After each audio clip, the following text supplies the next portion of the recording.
Hi, I'm Zara. 3 months ago, I held my 8-year-old sister Luna in my arms as she convulsed on our marble kitchen floor, foam spilling from her tiny lips after drinking what my stepmother claimed was just apple juice. Today, Celeste sits behind bars while Luna plays hopscotch in our garden, alive and safe. But the path between that nightmare and this moment nearly destroyed everything I thought I knew about family, power, and the price of protecting the people you love. Before we jump back in, tell us where you're tuning in from, and if this story touches you, make sure you're subscribed, because tomorrow I've saved something extra special for you. The November rain drummed against the tall windows of our Maplewood estate, each drop catching the amber light from the crystal chandelier that had hung in our foyer for as long as I could remember. I was supposed to be packing for my new apartment downtown, my college degree finally complete, and my father's expectations that I'd join Kingston Industries temporarily on hold. Instead, I found myself frozen in the doorway between our grand staircase and the kitchen, watching a scene that would replay in my nightmares for months to come. Celeste stood at the granite island, her perfectly manicured fingers wrapped around a tall glass pitcher filled with what looked like golden apple juice. Her auburn hair was swept into that effortless updo she'd mastered, the kind that whispered expensive salon visits and yoga retreats. She wore her signature cream cashmere sweater, the one that made her look like she'd stepped out of a luxury home magazine. Everything about her screamed composed, maternal, trustworthy. Luna bounced on her tiptoes beside the counter, her wild curls still damp from her afternoon bath, wearing those dinosaur pajamas she'd begged Dad to buy her last month. Her gap-toothed grin stretched wide as she reached for the glass Celeste had just poured, chattering about some adventure she'd planned with Copper, our golden retriever, for the weekend. "Here you go, sweetheart." Celeste's voice carried that honeyed tone she reserved for moments when Dad might be listening. "Your favorite apple juice. Drink up." Something cold settled in my stomach. Luna never drank apple juice. She was allergic to most fruits, something Celeste knew perfectly well after living in our house for 3 years. Luna's favorite was chocolate milk, always chocolate milk, preferably with extra whipped cream when Dad wasn't looking. I'd been making it for her since she was 5, back when Mom was still alive and Celeste was just another face in Dad's endless parade of business associates. I took a step forward, my mouth opening to say something, but Luna had already lifted the glass to her lips. The first sip made her face scrunch in confusion. "It tastes funny, Celeste," she said, her small voice echoing in our cavernous kitchen. "Are you sure this is apple juice?" Celeste's smile never wavered, but I caught something in her eyes. Something that made my chest tighten. "Oh, sweetie, it's a new brand. Very expensive, very special. Your daddy bought it just for you, don't waste it." Luna, ever trusting, ever eager to please, took another sip, then another. And then her little body began to shake. It happened so fast I almost missed it. The glass slipped from her fingers and shattered against the marble floor, sending golden liquid spreading like a stain. Luna's eyes went wide, then rolled back, and she dropped like a stone. I moved without thinking, my feet carrying me across that kitchen faster than I'd ever moved in my life. I hit my knees beside her, gathering her small body against my chest as convulsions racked her frame. Foam, thick and white, bubbled from the corners of her mouth. Her skin felt cold, clammy, wrong. "Call 911!" I screamed at Celeste, who stood frozen by the counter, staring down at us with an expression I couldn't read. "Call them now!" But Celeste didn't move. She just stood there, watching, her manicured hands pressed against her mouth in what might have been shock or might have been something else entirely. I fumbled for my phone with trembling fingers, Luna's weight heavy and terrifying in my arms. The emergency operator's voice sounded distant, professional, calm in a way that made me want to scream. 911. What's your emergency? My sister, she's 8, she drank something and she's convulsing. We need an ambulance, now. My voice cracked on the last word, but I forced myself to keep talking, to give them our address, to answer their questions while Luna's small body shuddered against mine. The paramedics arrived in what felt like hours, but must have been minutes. They worked with efficient precision, checking Luna's vitals, asking questions I could barely process through the fog of terror. One of them, a woman with kind eyes and steady hands, knelt beside me. "What did she drink?" she asked, her voice gentle but urgent. I looked up at Celeste, who had finally moved closer, her face a mask of concern that looked rehearsed, practiced. "Apple juice," she said before I could speak. "Just apple juice." I don't understand what happened. But the paramedic was already examining the broken glass on the floor, her nose wrinkling at the smell of the spilled liquid. She looked up sharply, making eye contact with her partner across the kitchen. "This isn't apple juice," she said quietly, but not quietly enough. "We need to get her to St. Catherine's immediately." The ride to the hospital passed in a blur of sirens and medical jargon I didn't understand. Luna was unconscious now, her small face pale against the ambulance gurney, and I held her hand while machines beeped around us. Celeste rode in Dad's Mercedes behind us, and I found myself wondering why she hadn't wanted to ride in the ambulance with us. Why she'd chosen distance when Luna needed all the love she could get. Dad met us in the emergency room, his usually perfect silver hair disheveled, his expensive suit wrinkled like he'd run the entire way from his downtown office. Richard Kingston was not a man who ran anywhere, but the sight of his youngest daughter unconscious and hooked to monitors had stripped away every layer of his carefully constructed composure.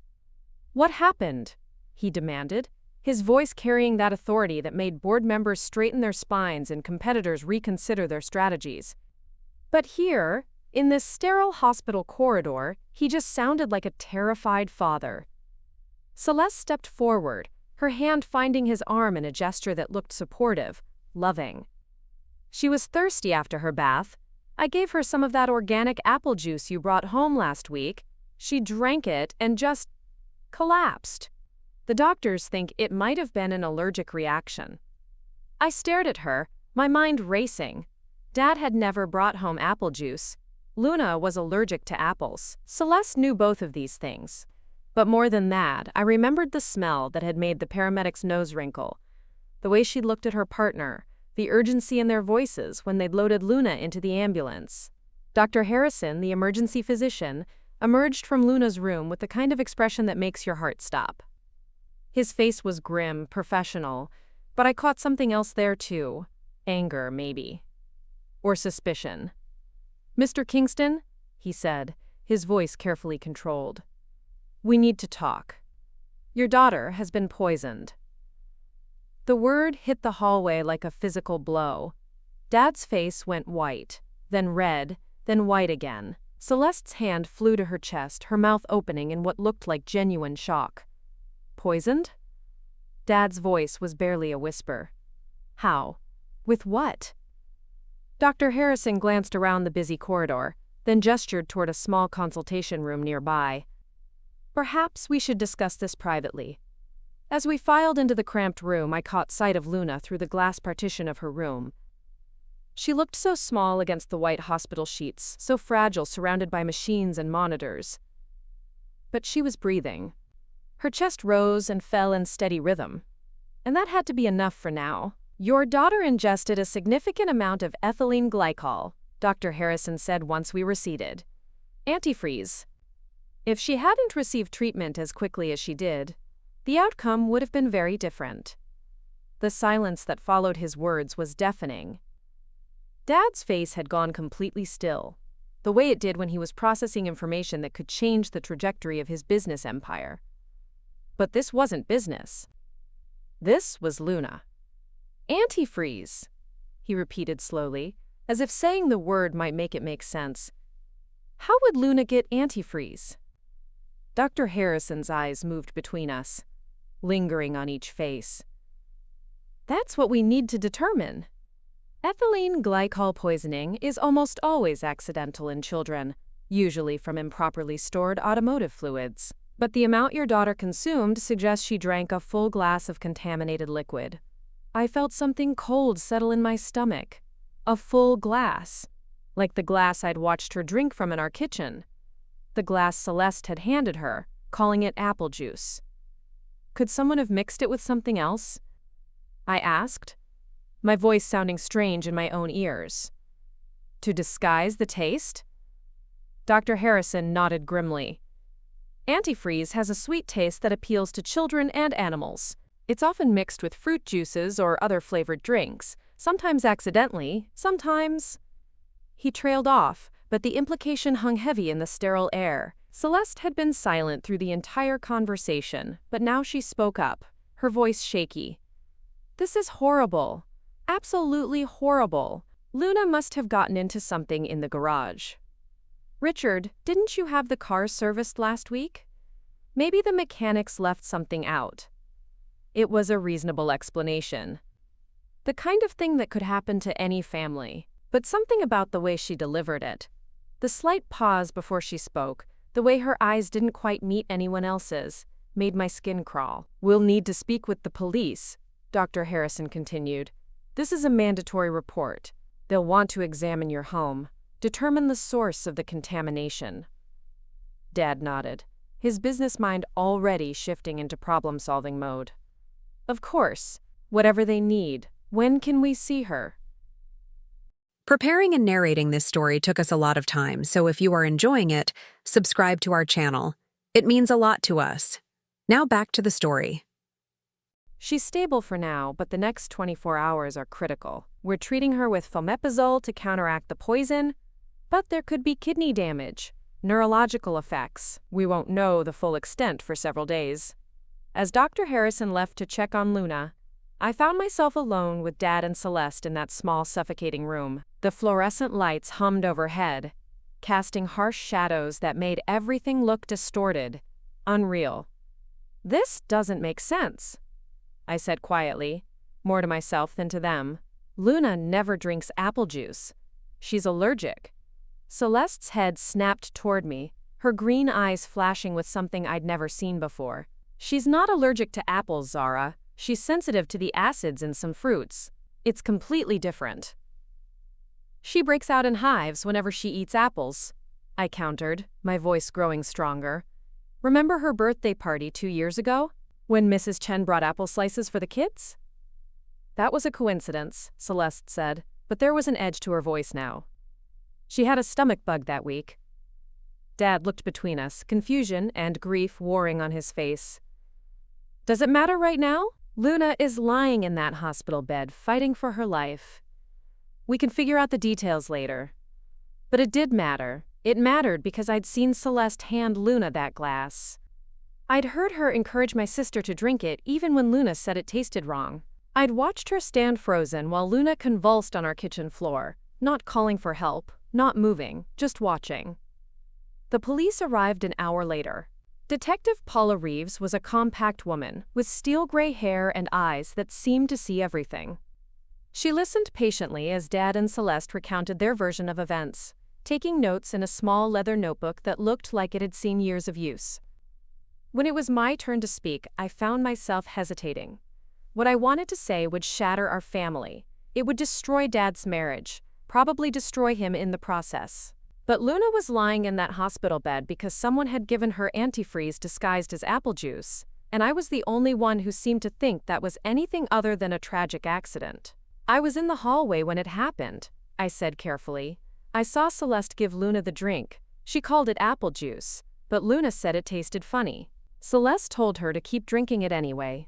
Detective Reeves' pen stopped moving. She looked up at me, then at Celeste, her expression unreadable. Mrs. Kingston, is that accurate? Celeste's composure cracked just slightly, a hairline fracture in her perfect facade. Luna was being fussy. She always complains about new foods. I was just encouraging her to try something new. Even when she said it tasted wrong? I pressed, ignoring Dad's warning look. Children say lots of things, Celeste replied, her voice cooling. She's dramatic, like most 8-year-olds. But Detective Reeves was writing again, her pen moving quickly across the page. We'll need to examine your kitchen, test any remaining liquid, dust for fingerprints. This is standard procedure in poisoning cases. The examination of our house took 3 hours. I watched from the living room as crime scene technicians photographed our kitchen, collected samples from the drain, dusted the broken glass that still littered our marble floor.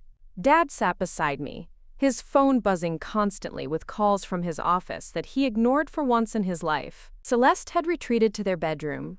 claiming a migraine. But through the windows that faced the back garden, I could see her silhouette pacing back and forth, her phone pressed to her ear. Who was she calling at a time like this? Detective Reeves found me in Luna's room later that evening. I'd been sitting on her small bed, surrounded by stuffed animals and picture books, trying to make sense of a world where someone could hurt my little sister. The detective's expression was grave as she closed the door behind her. "Zara, I need to ask you some difficult questions," she said, settling into the tiny chair beside Luna's desk. "Questions about your stepmother." My heart started beating faster, but I nodded. "Okay. How long has Celeste been married to your father?" 3 years. They met at some pharmaceutical conference. She was a sales representative for one of the companies Dad works with. Detective Reeves made a note. "And how is her relationship with Luna?" I thought about that question for a long moment. How could I explain the subtle ways Celeste had excluded Luna from family activities? The way she always seemed to have somewhere else to be when Luna needed help with homework or wanted to play. The way she smiled for Dad but went cold the moment he left the room. "Distant," I said finally. "She's never been cruel exactly, but she's never been warm either. Luna tries so hard to get her attention, to make her love her the way she loved our mom."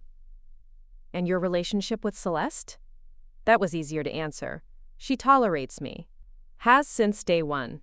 I think she sees me as a reminder that Dad had a whole life before her, that she's not the center of his universe the way she wants to be." Detective Reeves leaned forward slightly. "Zara, what I'm going to tell you cannot leave this room until we complete our investigation. Do you understand?" I nodded, my mouth suddenly dry. "The liquid we found in your kitchen drain tested positive for ethylene glycol. A lot of it. Someone poured at least a full pitcher of contaminated liquid down that sink after the ambulance left." The words hit me like a physical blow. Someone had cleaned up evidence while Luna lay unconscious in the hospital. Someone had tried to destroy proof of what had happened. "There's more," Detective Reeves continued. "We found a receipt in your stepmother's purse. She purchased antifreeze from Peterson's Auto Supply 3 days ago. When we called the store, the clerk remembered her because she asked specifically about brands that were sweet-tasting and had less odor." The room seemed to tilt around me. I gripped Luna's comforter, trying to steady myself. "She planned this. It appears that way. But proving intent in court will be challenging. She could claim she needed the antifreeze for her car, that the contamination was accidental." "But Luna doesn't drink apple juice," I said desperately. "She's allergic. Celeste knows that. That helps our case, but it's not enough on its own. We need more evidence, more proof of premeditation." Detective Reeves paused, studying my face. "Zara, I need you to think carefully. Has Celeste ever said or done anything that suggested she might want to harm Luna? Any threats? Any unusual behavior?" I closed my eyes, thinking back over the past 3 years. There had been so many small moments, so many tiny cruelties disguised as accidents or misunderstandings. The times Celeste had forgotten to give Luna her inhaler during a severe asthma attack. The way she always served Luna smaller portions at dinner, claiming it was for her health. The constant criticism disguised as concern. But there was one incident that had bothered me for months, something I'd almost convinced myself I'd imagined. "Last spring," I said slowly, "Luna fell down the stairs. Celeste said she tripped, but Luna swore someone pushed her. She had bruises on her back, in places that didn't match falling downstairs." Detective Reeves' pen moved quickly. "Did you report this?" I shook my head, shame burning in my chest. "Dad was traveling.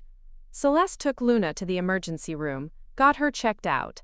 The doctor said kids fall all the time, that the bruising was consistent with a tumble-down wooden stairs.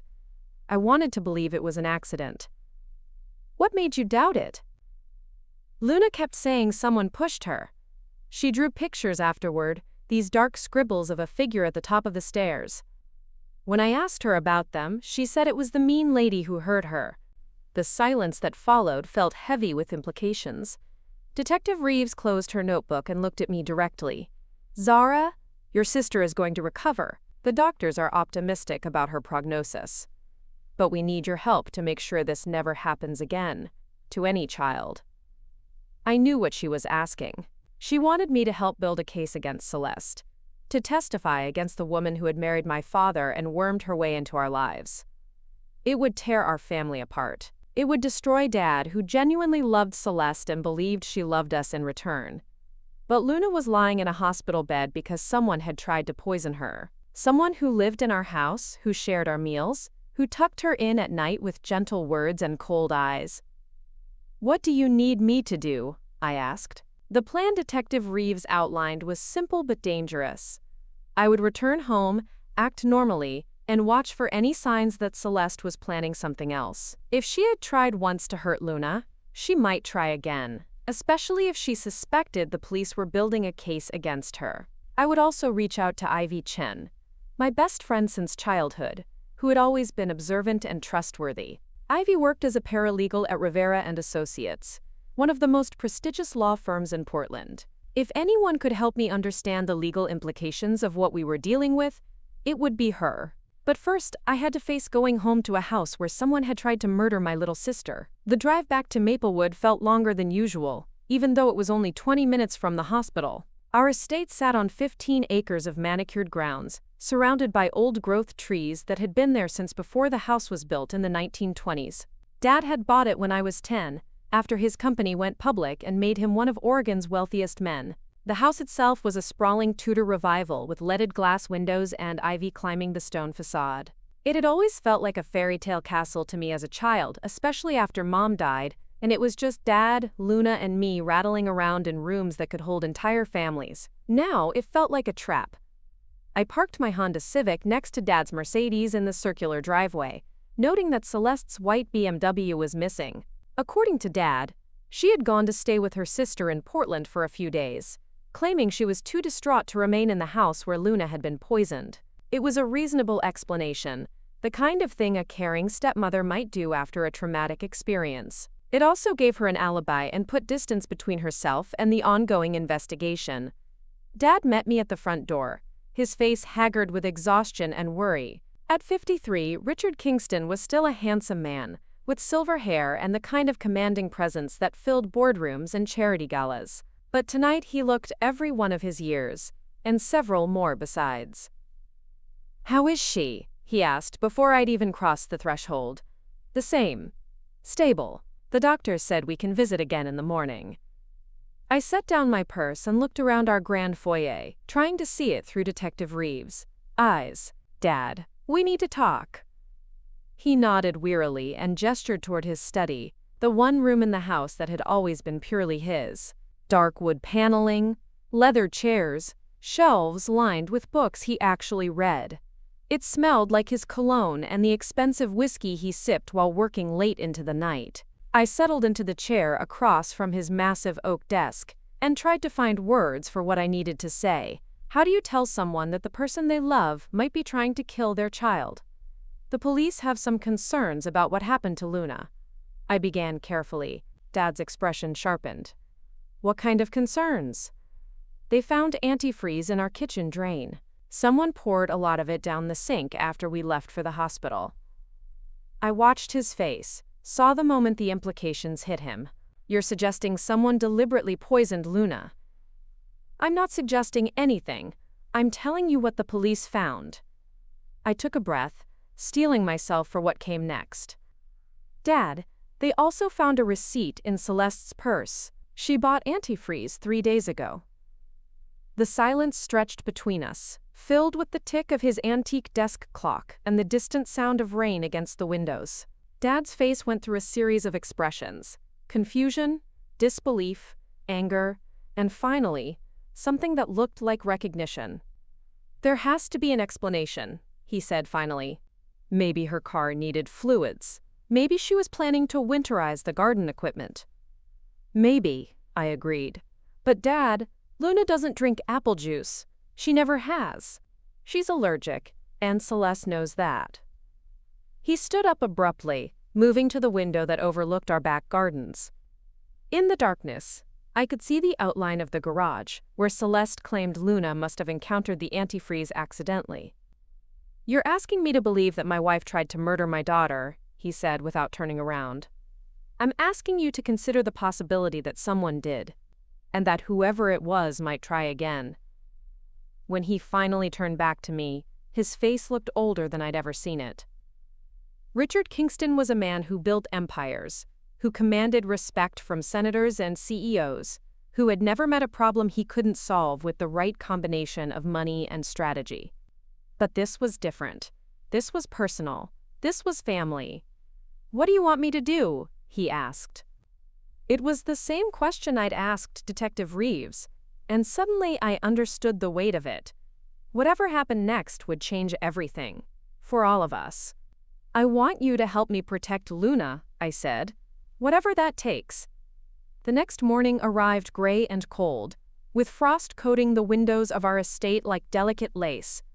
I barely slept, my mind churning through everything Detective Reeves had told me, every small detail I'd overlooked over the past 3 years. By 6 a.m., I was dressed and sitting in our kitchen, staring at the spot where Luna had collapsed, where someone had tried to take her away from us forever. Dad found me there an hour later, already dressed in one of his impeccable business suits despite the early hour. His silver hair was perfectly styled, his tie knotted with military precision. But I could see the exhaustion in his eyes, the way his usually steady hands trembled slightly as he poured his coffee. "I've been thinking about what you said," he began without preamble, settling into the chair across from me at our breakfast nook. The morning light caught the highlights in his hair, making him look distinguished and tired all at once. About Celeste, about the possibility that someone deliberately hurt Luna. I waited, not wanting to push him but desperate to hear what conclusion he'd reached during his sleepless night. "I called Marcus Rivera this morning," he continued, referring to the family lawyer, who had handled everything from Mom's estate to Dad's corporate acquisitions. "He's agreed to meet with us this afternoon, off the record. He specializes in criminal defense as well as corporate law." Relief flooded through me so suddenly I felt dizzy. "You believe me?" "I believe that Luna is lying in a hospital bed because someone gave her antifreeze," Dad said carefully. "I believe that whoever did this needs to be held accountable, regardless of who they are or what it costs our family." The weight of those words settled between us. Dad wasn't just acknowledging the possibility that Celeste had tried to harm Luna. He was preparing for war, and Richard Kingston's wars were legendary in the business world. Companies that crossed him found themselves facing hostile takeovers, regulatory investigations, and legal challenges that could last for years. But this wasn't business. This was family, and the rules were different. "There's something else," I said, pulling out my phone. "I want to call Ivy Chen. She works at Rivera and Associates now, and she's known our family since we were kids. If anyone can help us navigate this quietly, it's her." Dad nodded. "Do it." Ivy answered on the second ring, her voice bright with the kind of energy that had made her valedictorian of our high school class and the youngest paralegal ever hired by Rivera and Associates. "Zara, I heard about Luna. How is she?" The concern in her voice was genuine, and suddenly I felt tears threatening for the first time since this nightmare began. Ivy had been at Luna's birth, had taught her to ride a bicycle, had spent countless Sunday afternoons in our kitchen making pancakes and listening to Luna's endless stories about her imaginary adventures. "She's stable," I managed. "But Ivy, I need your help, professional help." The pause that followed told me she understood the gravity of what I was asking. When she spoke again, her voice had shifted to the careful, measured tone she used in legal settings. "What kind of help?" "The kind that involves police reports and possible criminal charges. Can you meet us at your office this afternoon?" "I'll clear my schedule." "And Zara?" "Whatever you need, whatever this is about, you know I'm here." The law offices of Rivera and Associates occupied the top 3 floors of a gleaming glass tower in downtown Portland, with views of the Willamette River and Mount Hood on clear days. Marcus Rivera had built his practice on a foundation of discretion and results, representing clients who valued both privacy and victory.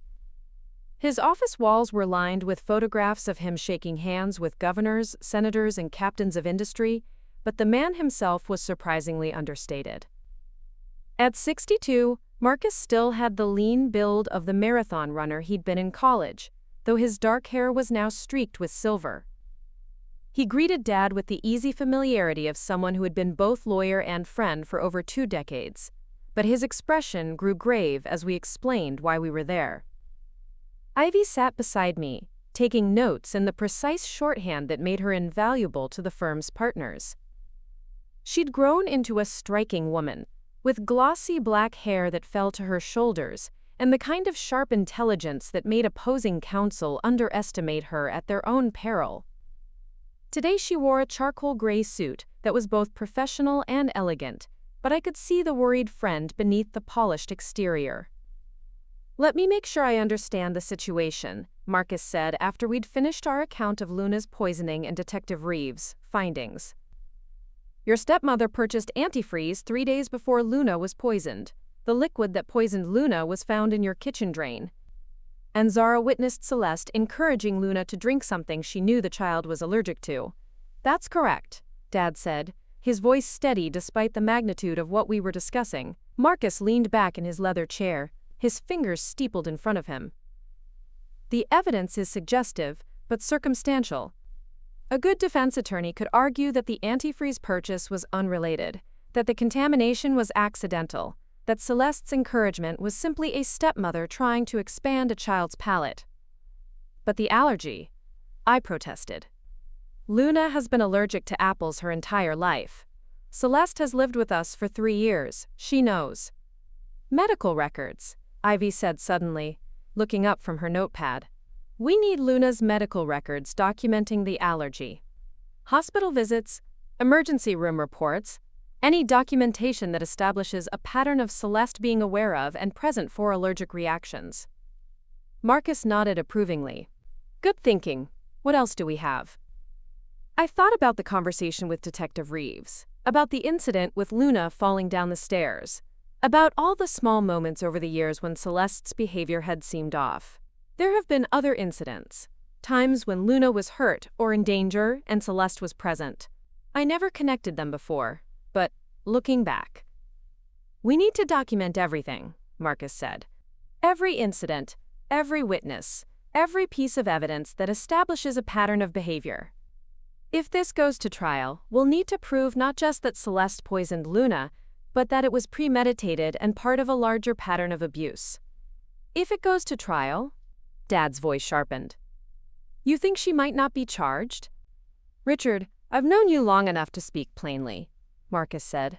"Celeste is an attractive, well-spoken woman married to one of Oregon's most prominent businessmen. She has no criminal record, no history of violence that we know of. The physical evidence is strong but not overwhelming. If she gets a good lawyer and maintains her innocence, this could be a very difficult case to prosecute." The silence that followed was broken only by the soft scratch of Ivy's pen as she continued taking notes. Finally, Dad spoke, his voice carrying the cold authority that had made him feared in boardrooms across the country. "Then we make sure she doesn't get a good lawyer. We make sure she doesn't have the resources to fight this. And we make sure that every piece of evidence, every witness, every detail that could help convict her is found and documented." Marcus's eyebrows rose slightly. "Richard, that sounds dangerously close to using your wealth and influence to tip the scales of justice." "My daughter is lying in a hospital bed because someone tried to murder her," Dad replied. "If that's not grounds for tipping the scales, then the scales are broken." I felt a chill run down my spine, not from fear but from recognition. This was the Richard Kingston that competitors whispered about in hushed tones.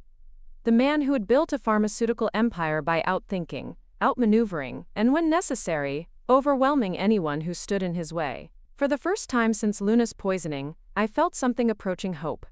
"What do you need from us?" I asked. Over the next hour, Marcus and Ivy outlined a strategy that was both methodical and ruthless. We would work with Detective Reeves to build the strongest possible criminal case, but we would also prepare for the possibility that the district attorney might not feel confident enough to prosecute. In that scenario, we would pursue civil remedies, using Dad's resources to ensure that Celeste faced consequences even if she escaped criminal conviction.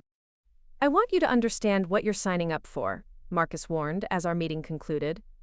"This will be expensive, time-consuming, and emotionally devastating. Your family's private life will become public. Every detail of your marriage, your relationship with your children, your business dealings will be scrutinized, and there's no guarantee we'll get the outcome you want. Dad stood, straightening his tie with the same precise movements he used before entering hostile negotiations. Marcus. Someone tried to kill my 8-year-old daughter. They're going to face justice, whatever it costs. As we left the law office, Ivy walked with me to the elevator while Dad spoke privately with Marcus about retainer agreements and fee structures. The afternoon sun slanted through the building's tall windows, casting long shadows across the marble lobby. Zara, Ivy said quietly, I need to ask you something, and I need you to be completely honest with me. I looked at her, seeing both my childhood friend and the sharp legal mind that made her one of the firm's most valuable employees. Okay. Are you absolutely certain that Celeste did this? Not suspicious, not pretty sure, but absolutely certain? Because once we start down this path, there's no going back. We'll be accusing a woman of attempted murder, and if we're wrong... The question hung in the air between us. Was I certain? Could I stake everything on my belief that the woman who had married my father and shared our home for 3 years was capable of poisoning a child? I thought about Luna lying on our kitchen floor, convulsing while foam spilled from her mouth. I thought about Celeste standing frozen, watching, not calling for help. I thought about the receipt for Antifreeze, the cleaned-up evidence, the years of small cruelties disguised as accidents. I'm certain, I said. The drive back to Maplewood was quiet, both Dad and I lost in our own thoughts. The afternoon had turned colder, with dark clouds gathering over the mountains to the east. By the time we reached our estate, the first snowflakes of the season were beginning to fall, dusting the carefully maintained grounds with white. Our house looked different somehow, as if learning the truth about what had happened within its walls had changed its fundamental nature. The ivy-covered stones that had seemed charming now looked like they were hiding secrets. The leaded glass windows that had sparkled in the morning sun now seemed to watch us with dark, knowing eyes. We found a message waiting on the answering machine in Dad's study. Detective Reeves' voice was professionally neutral, but I could hear the undercurrent of satisfaction beneath her words. Mr. Kingston, this is Detective Reeves. We've made significant progress in our investigation. I need to speak with you and Zara as soon as possible. Please call me when you receive this message. Dad dialed the number immediately, putting the call on speaker so I could listen. Detective Reeves answered on the first ring. Detective, this is Richard Kingston. I have Zara with me. What have you found? We executed a search warrant on your wife's sister's house in Portland this morning, Detective Reeves said. We found several items of interest. First, a laptop computer with an extensive search history related to ethylene glycol poisoning, including methods of administration and lethal dosages. My breath caught in my throat. She had researched it, she had planned it. Second, we found correspondence between Celeste and a life insurance company. She increased the policy on Luna's life 6 months ago, from $50,000 to $500,000. Dad's face went white, then red, then white again. She took out life insurance on Luna? Not just took out. Increased. Significantly. The insurance company is cooperating with our investigation, and their records show that Celeste called them 3 weeks ago, asking about the waiting period for claims on accidental death policies. The pieces were falling into place with horrible clarity. This hadn't been a moment of rage or jealousy. This had been calculated, premeditated murder with a clear financial motive. There's more, Detective Reeves continued. We've been in contact with Celeste's former employers at Meridian Pharmaceuticals. She was fired 2 years ago for stealing samples from the company laboratory. Specifically, she was caught taking compounds that could be used to mask the taste and odor of toxic substances. I sank into one of Dad's leather chairs, my legs suddenly unable to support me. The woman who had tucked Luna into bed, who had braided her hair for school pictures, who had smiled at family dinners for 3 years, had been planning to kill her for months. We have enough evidence to arrest her, Detective Reeves said. I wanted to let you know before we picked her up. This is going to be public very quickly, and you'll want to prepare yourselves and Luna for the media attention." After Detective Reeves hung up, Dad and I sat in silence for several minutes. The weight of what we'd learned pressed down on us like a physical presence in the room. Outside, the snow was falling harder now, covering our gardens in a blanket of pristine white that made everything look clean and innocent. "I need to see Luna," Dad said finally. "I need to hold her and tell her she's safe." We drove to St. Catherine's Medical Center through streets that were rapidly becoming treacherous with fresh snow. The hospital smelled like disinfectant and floor wax, a sterile environment that somehow made Luna's small presence in room 314 seem even more precious. She was awake when we arrived, propped up against pillows and coloring in a book that one of the nurses had brought her. Her dark hair was tangled, and there were dark circles under her eyes, but she smiled when she saw us, the same gap-toothed grin that had always been able to make everything else in the world fade away. "Daddy! Zara!" she said, reaching out with arms that looked too thin beneath her hospital gown. "Look, I'm drawing copper. Do you think he misses me?" Dad gathered her into his arms carefully, mindful of the IV line in her small hand. "He misses you terribly, sweetheart. We all do. But you're going to come home soon." "Is Celeste coming to see me?" Luna asked, her voice carrying the innocent hope that made my heart break. "She hasn't been here yet. I thought maybe she was mad at me for breaking the glass." Dad and I exchanged glances over her head. How do you tell an 8-year-old that the woman she had tried so hard to love had tried to kill her? How do you explain that kind of evil to someone who still believed in fairy tales and happy endings? "Celeste is sick right now," Dad said carefully. "She can't visit for a while." Luna's face fell slightly, but she nodded with the resilience that children possess, the ability to accept whatever adults tell them and move forward. "Okay. But when she gets better, will you tell her I'm sorry about the glass? I didn't mean to drop it."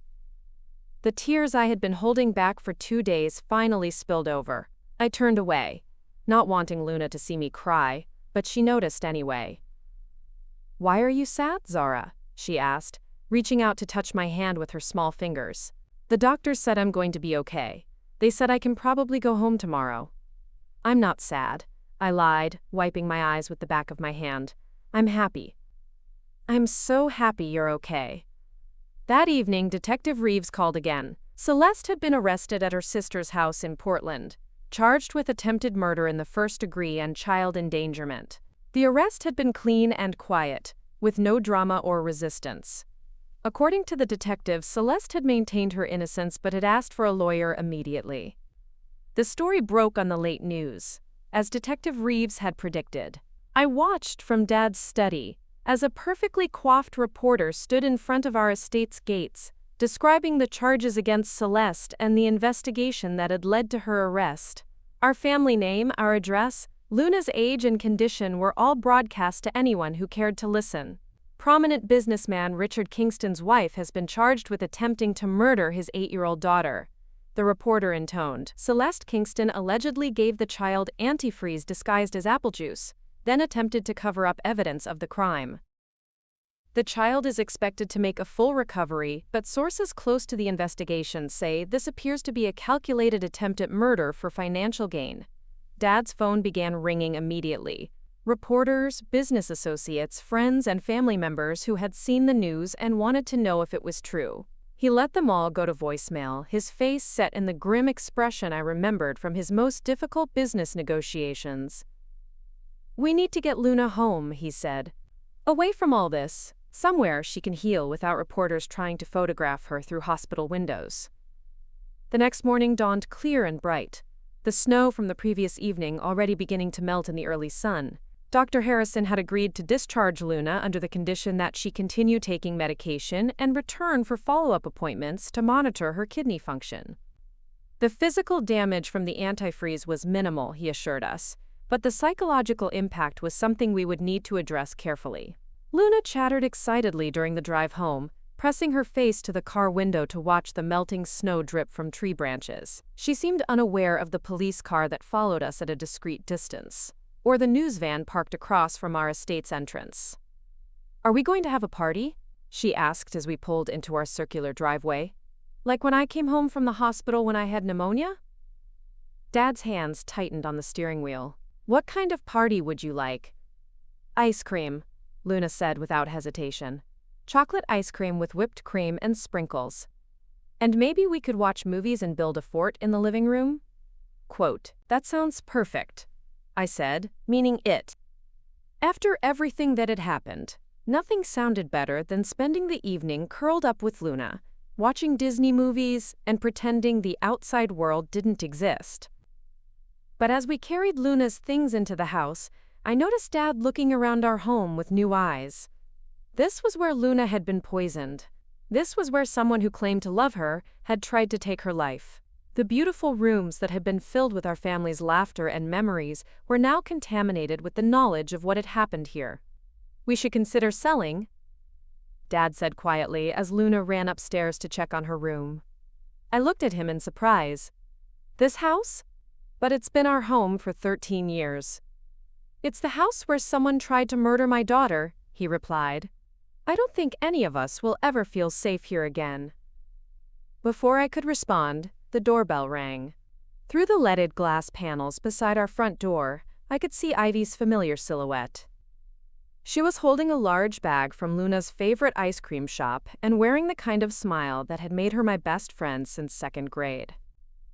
I brought reinforcements, she announced when I opened the door. Chocolate ice cream, whipped cream, and every Disney movie ever made. I figured you might need some normal today.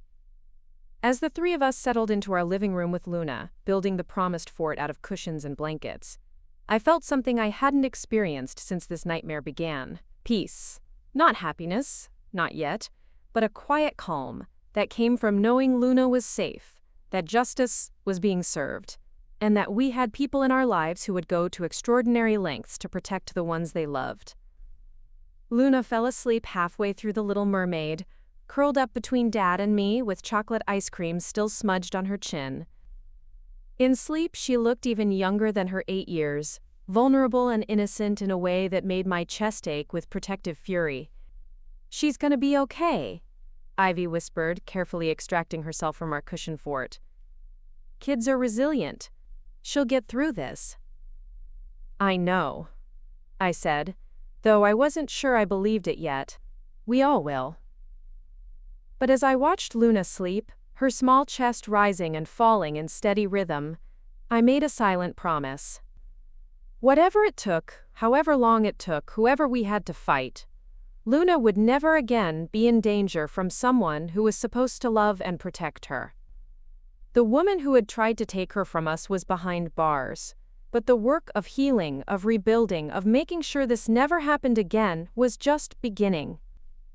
Outside, the last of the snow was melting away, leaving behind a landscape that looked washed clean and ready for whatever came next. The courthouse in downtown Portland was an imposing building of gray stone and tall windows, built in an era when architecture was meant to inspire both respect and fear. I stood on its steps 3 weeks after Luna came home from the hospital, watching my breath form small clouds in the crisp December air. Today was Celeste's arraignment, the formal reading of charges that would determine whether she would face trial for attempting to murder my sister. Dad emerged from the black sedan that had dropped us off, adjusting his charcoal wool coat with the same precision he brought to everything else. At his side walked Marcus Rivera, carrying a leather briefcase that contained months of preparation condensed into legal documents and evidence files. Behind them came Ivy, her dark hair pulled back in a professional bun, wearing the navy suit that made opposing counsel underestimate her sharp intelligence. The media presence was overwhelming. News vans lined the street, their satellite dishes reaching toward the gray sky like mechanical flowers. Reporters clustered around the courthouse entrance, cameras ready to capture every moment of what had become Oregon's most talked about attempted murder case. The story had everything they craved: wealth, family betrayal, a child victim, and a photogenic defendant who maintained her innocence with tears and trembling hands. Remember, Marcus said quietly as we approached the courthouse steps, we say nothing to the reporters. Our statement will come through official channels after the proceeding. A wall of microphones and cameras surrounded us as we climbed the stone steps. Questions flew from every direction, creating a cacophony of voices that seemed to echo off the courthouse walls. "Mr. Kingston, how is your daughter recovering? Zara, do you believe your stepmother tried to kill your sister? Will you be seeking the death penalty? How long have you suspected something was wrong?" I kept my eyes fixed on the courthouse doors, following Dad's example of dignified silence. But inside, my heart was racing. This was the moment when our private nightmare became public justice, when the evidence we had gathered would be tested in the harsh light of legal scrutiny. The courtroom was smaller than I had expected, with dark wood paneling and fluorescent lighting that cast everything in a yellowish glow. The gallery was packed with reporters, curious onlookers, and a few familiar faces from our social circle who had come to witness the spectacle. I recognized several of Dad's business associates, their expressions carefully neutral, and a few neighbors from Maplewood who had known our family for years. Celeste entered through a side door, flanked by 2 bailiffs and followed by her attorney, a sharp-faced woman named Catherine Walsh, who specialized in high-profile criminal defense. The orange jumpsuit and shackles were gone, replaced by a conservative blue dress that made her look smaller, more vulnerable. Her auburn hair was pulled back simply, and her makeup was minimal, giving her the appearance of a grieving wife rather than an accused attempted murderer. She looked around the courtroom as she took her seat, her eyes finding Dad in the front row. For a moment, something passed between them, an exchange of looks that carried 3 years of marriage, shared meals, whispered conversations in the dark. Then her gaze moved to me and I saw something that made my blood run cold. Not remorse, not shame, not even fear. Calculation.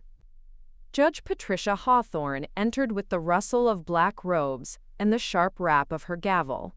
At 65, she had a reputation for being fair but unforgiving, a former prosecutor who had seen every variation of human evil and emerged with her integrity intact. Her gray hair was pulled back severely, and her dark eyes seemed to miss nothing as she surveyed the packed courtroom. "The state of Oregon versus Celeste Marie Kingston," she announced, her voice carrying clearly through the room. "The defendant is charged with attempted murder in the first degree, child endangerment, and tampering with physical evidence. How does the defendant plead?" Catherine Walsh rose, her voice clear and confident.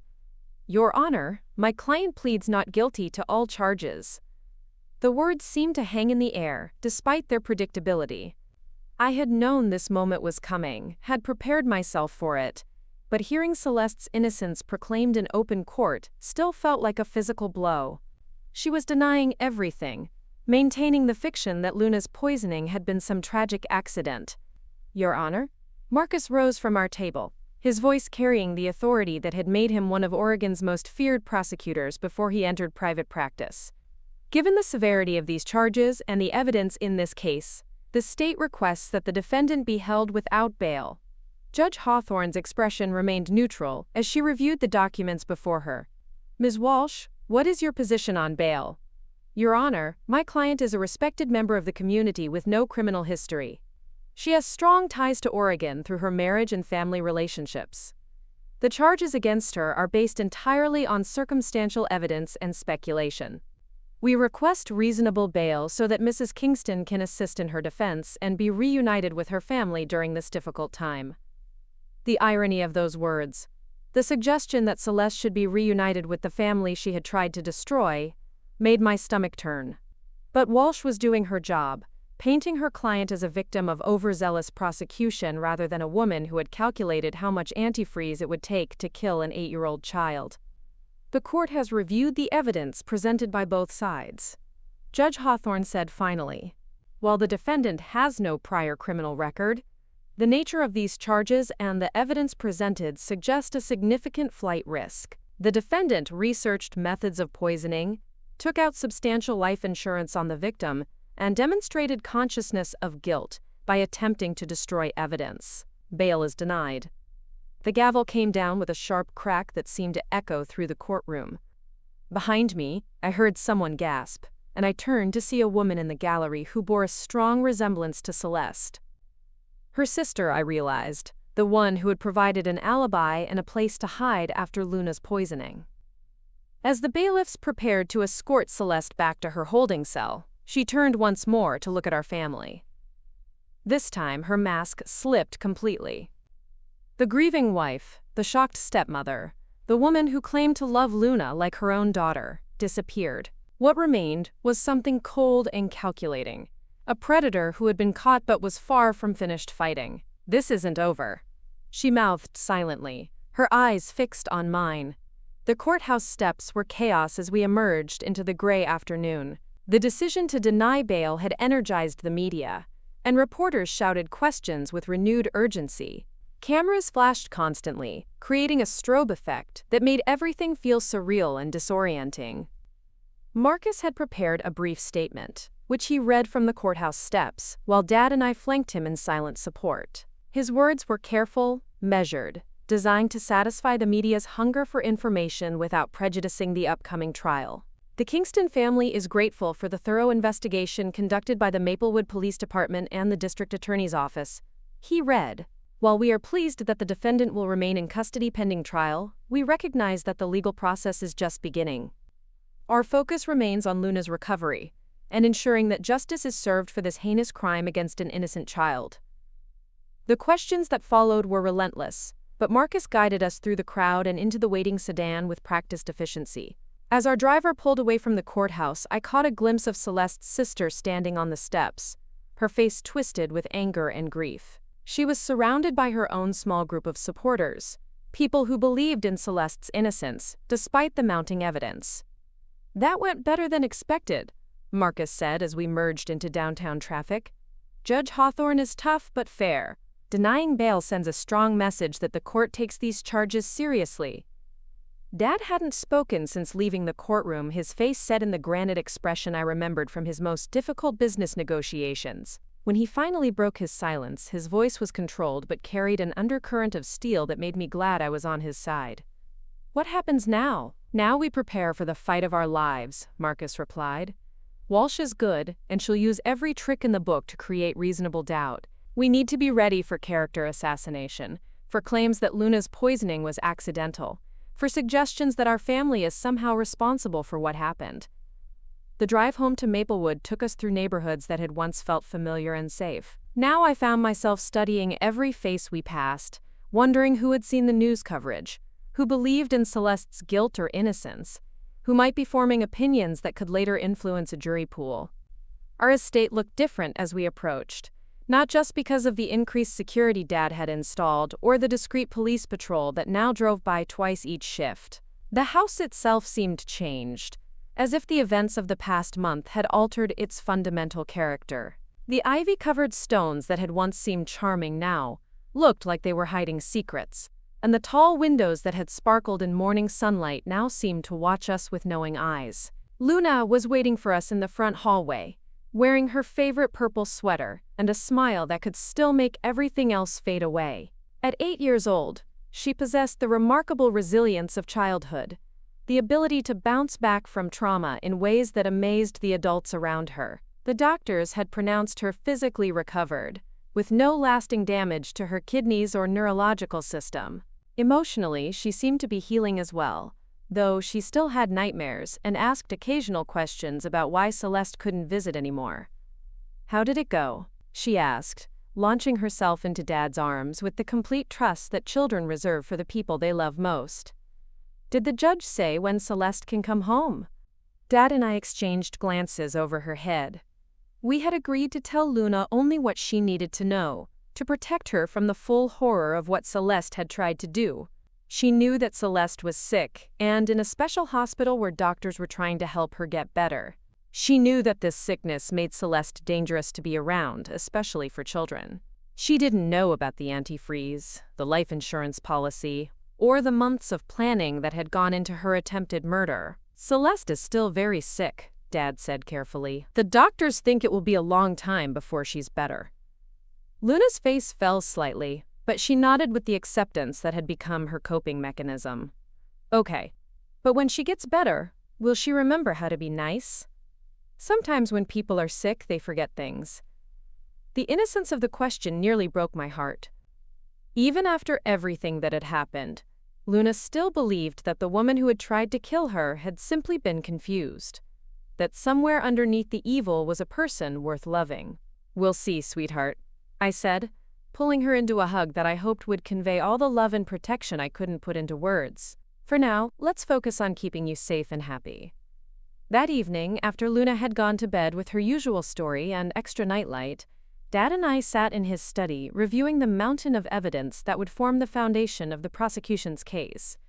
Marcus had left us with boxes of documents, witness statements, laboratory reports, and psychological evaluations that painted a picture of premeditated murder disguised as stepmotherly care. The computer evidence was particularly damning. Celeste's search history showed months of research into ethylene glycol poisoning, including queries about lethal dosages, methods of administration, and ways to mask the taste. She had visited forums where people discussed suicide methods, had downloaded articles about antifreeze poisoning in children, had even researched the symptoms Luna would experience as the poison worked through her system.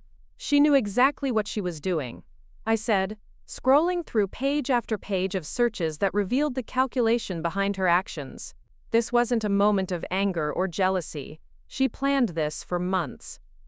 Dad's face was grim as he reviewed the insurance documents. The policy on Luna's life had been increased from $50,000 to $500,000 6 months earlier, with Celeste listed as the primary beneficiary. The insurance company's records showed that she had called multiple times asking about waiting periods, exclusions, and the process for filing claims in the event of accidental death. $500,000, he said quietly. She was going to kill Luna for $500,000. But the insurance money, while significant, wasn't the only motive that emerged from the investigation. Financial records showed that Celeste had been living well beyond her means, running up credit card debt and taking cash advances that she had hidden from Dad. Her employment history revealed a pattern of job losses, usually following accusations of theft or unethical behavior. The pharmaceutical company that had fired her had been reluctant to provide details initially, but under legal pressure, they had revealed that she had been caught stealing not just samples, but also research data related to drug interactions and toxicology. "She's done this before," Ivy said during one of our evening strategy sessions. "Maybe not attempted murder, but she has a pattern of manipulating people, taking what she wants, and disappearing when things get complicated. We need to find her other victims." The investigation that followed Ivy's suggestion revealed a trail of destruction that stretched back over a decade. A previous marriage that had ended when her husband discovered she had been slowly poisoning him with prescription medications, though he had never pressed charges. An elderly employer who had died suddenly after changing his will to leave Celeste a substantial inheritance, though the death was ruled natural causes. A series of foster children who had been removed from her care after mysterious illnesses and injuries. "She's a serial predator," Detective Reeves explained during one of our meetings at the police station. "She targets vulnerable people, gains their trust, then exploits that trust for financial gain. Luna wasn't her first victim, but we're going to make sure she's the last." As the trial date approached, the media attention intensified. Our family's life became public property, with reporters digging into everything from Dad's business dealings to my college grades to Luna's medical history. Photographers camped outside our estate's gates, telephoto lenses trained on our windows, hoping to catch a glimpse of the family at the center of Oregon's most sensational criminal case. The invasion of privacy was exhausting and frightening, but it also served a purpose. The more the media covered the case, the more other victims came forward. Women who had worked with Celeste at various jobs over the years, all with similar stories of small thefts, manipulative behavior, and mysterious illnesses among people close to her. A pattern emerged that painted a picture of a woman who had been perfecting her methods for years, learning from each attempt, becoming more sophisticated in her approach to murder. "The defense is going to argue that all of this is coincidence," Marcus warned during one of our preparation sessions. "They'll claim that Celeste is being victimized by a system that needs someone to blame for a tragic accident. They'll paint her as a loving stepmother who is being scapegoated by a grieving family looking for someone to blame." "Let them try," Dad said, his voice carrying the cold determination that had made him one of Oregon's most successful businessmen. "We have the evidence, we have the witnesses, we have the truth." But truth, as Marcus reminded us, wasn't always enough in a courtroom.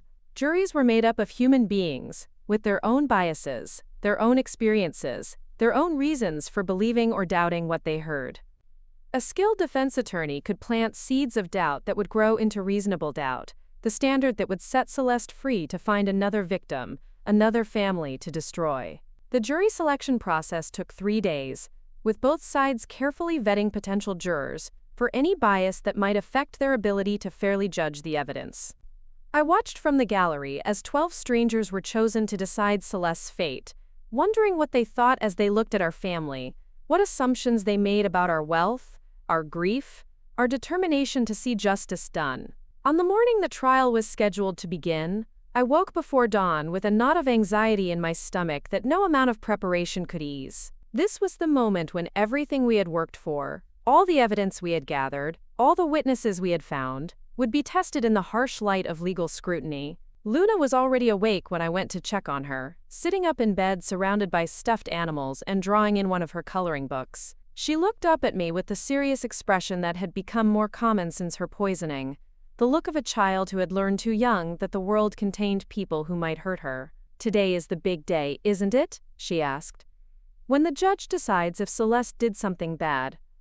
I sat on the edge of her bed, choosing my words carefully. "Today is when we start telling our story to some people who will help decide what should happen next."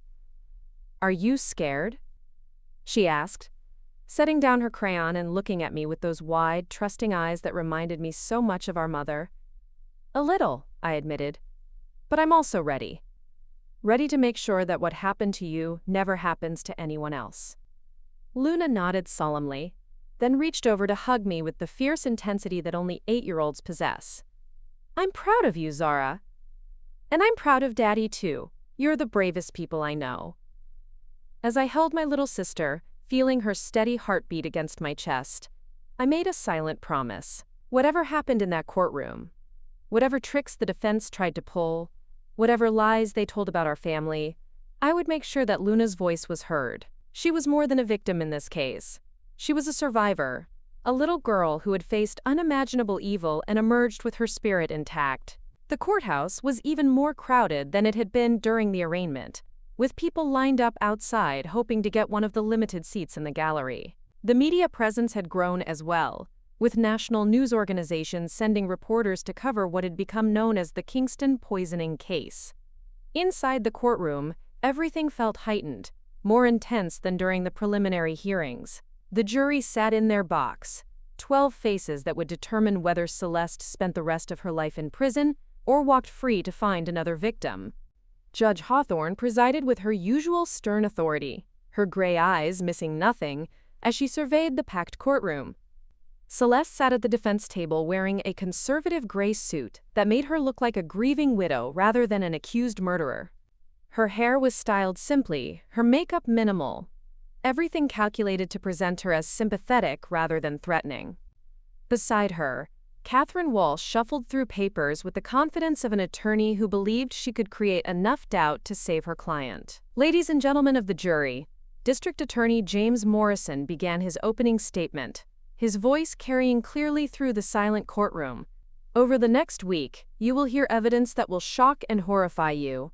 You will learn how a woman who claimed to love an 8-year-old child planned for months to murder her for money. You will see evidence of calculation, of deception, of a cold-blooded attempt to kill an innocent child and make it look like an accident." Morrison was in his 50s, with silver hair and the kind of commanding presence that had made him one of Oregon's most successful prosecutors. He had handled dozens of murder cases over his career, but I could see in his face that this one was different. This one was personal. "The evidence will show that Celeste Kingston researched methods of poisoning for months before attempting to murder Luna Kingston. She increased the child's life insurance policy to $500,000. She purchased antifreeze and researched methods of disguising its taste. And on the evening of November 15th, she gave Luna Kingston a glass of apple juice contaminated with enough ethylene glycol to kill her." As Morrison outlined the prosecution's case, I watched the jury's faces for any sign of how they were receiving the information. Some looked horrified, others skeptical. A few seemed to be reserving judgment. These 12 strangers held Luna's future in their hands, and the weight of that responsibility felt crushing. When it was Catherine Walsh's turn to address the jury, her tone was completely different. Where Morrison had been forceful and direct, Walsh was gentle, almost pleading. She painted Celeste as a loving stepmother caught in a web of circumstantial evidence and family grief. "Ladies and gentlemen, my client loved Luna Kingston like her own daughter. She married Richard Kingston knowing that she would be taking on the responsibility of helping to raise his 2 girls. And she embraced that responsibility with joy. What happened to Luna was a tragedy, an accident that has torn this family apart, but it was not murder, and Celeste Kingston is not a killer." Walsh went on to suggest that the antifreeze contamination had been accidental, that someone else in the household might have been responsible, that the evidence against Celeste was circumstantial at best. She painted our family as wealthy people, looking for someone to blame for a tragic accident, people who were used to getting what they wanted regardless of the consequences. As I listened to Walsh twist the facts, to take the evidence we had carefully gathered and turn it into a narrative of prosecutorial overreach and family dysfunction, I felt my anger building. This woman was trying to set Luna's would-be murderer free, and she was doing it by attacking our family, by suggesting that we were somehow responsible for what had happened. But I forced myself to stay calm, to trust in the evidence, to believe that the truth would prevail. The trial was just beginning, and we had weeks of testimony ahead of us. Celeste might have fooled our family for 3 years, but she wouldn't fool a jury. Not when they saw the evidence. Not when they heard the truth about what she had done and why she had done it. The first witness was Detective Reeves, who methodically walked the jury through the investigation that had led to Celeste's arrest. Her testimony was clinical, professional, devastating in its thoroughness. She presented the physical evidence, the computer searches, the insurance records, the witness statements that formed the backbone of the prosecution's case. Under cross-examination, Walsh tried to poke holes in the investigation, to suggest that the police had rushed to judgment, that they had ignored other possible explanations for Luna's poisoning. But Detective Reeves was unshakable, her answers clear and confident, her credibility unassailable. "Detective," Walsh said during her questioning, "isn't it true that antifreeze contamination can occur accidentally? That children are sometimes exposed through improperly stored automotive fluids?" "That's correct," Detective Reeves replied. "But in those cases, the contamination is usually limited, and there's typically evidence of the source. In this case, Luna Kingston consumed a full glass of liquid that was approximately 30% ethylene glycol. That level of contamination doesn't occur by accident." As the day wore on, witness after witness took the stand to testify about Celeste's behavior, her research, her planning. The picture that emerged was of a woman who had calculated every aspect of Luna's murder, who had planned not just the method, but the cover-up, who had been prepared to watch an 8-year-old child die slowly and painfully for $500,000. When court adjourned for the day, I felt emotionally drained but cautiously optimistic. The evidence was strong, stronger than I had dared to hope. The witnesses were credible, their testimony devastating to Celeste's claims of innocence. If the jury was paying attention, if they could see through Walsh's attempts to create doubt, then justice might finally be within reach. But as we left the courthouse, surrounded by reporters and cameras, I caught sight of Celeste being led back to her holding cell in shackles and an orange jumpsuit. For just a moment, our eyes met through the crowd, and I saw something there that chilled me to the bone. Not defeat, not remorse, not even fear. Determination. She still believed she could win, still believed she could walk free to find another victim, another family to destroy. The fight was far from over. The second day of testimony began with Dr. Harrison taking the witness stand, his white coat replaced by a navy suit that made him look more like a businessman than the emergency physician who had saved Luna's life. The courtroom was packed again, with reporters occupying every available seat and sketch artists positioned to capture every moment of what promised to be crucial testimony. District Attorney Morrison approached the witness stand with the careful precision of a surgeon, knowing that Dr. Harrison's testimony would establish the medical foundation for their entire case. The jury needed to understand not just what had happened to Luna, but how close she had come to dying, how calculated the dosage had been, How impossible it would have been for such contamination to occur accidentally. Dr. Harrison, can you describe Luna Kingston's condition when she arrived at St. Catherine's Medical Center on the evening of November 15th? Morrison asked. Dr. Harrison's voice was steady, professional, but I could hear the underlying emotion as he described finding Luna unconscious, her small body fighting the poison that was shutting down her organs one by one. The patient presented with severe ethylene glycol poisoning. Her blood showed levels of 180 milligrams per deciliter, which is well into the potentially fatal range. Without immediate treatment, she would have died within hours. The courtroom was silent as Dr. Harrison explained the effects of antifreeze poisoning, how it attacks the nervous system, the kidneys, the heart. He described Luna's convulsions, the way her body had fought against the toxin while medical staff worked frantically to save her life. Several jurors shifted uncomfortably in their seats, and one older woman pressed a tissue to her eyes. In your medical opinion, Dr. Harrison, was this level of contamination consistent with accidental exposure? Morrison continued. Absolutely not. Accidental poisoning typically occurs when children consume small amounts of antifreeze that has been improperly stored or spilled. The concentration we found in Luna's system indicated she had consumed a full serving of liquid that was approximately 30% ethylene glycol. That doesn't happen by accident. Catherine Walsh's cross-examination was aggressive, almost brutal in its intensity. She questioned Dr. Harrison's experience with poisoning cases, suggested that his conclusions were based on assumptions rather than facts, implied that other medical conditions could have caused Luna's symptoms.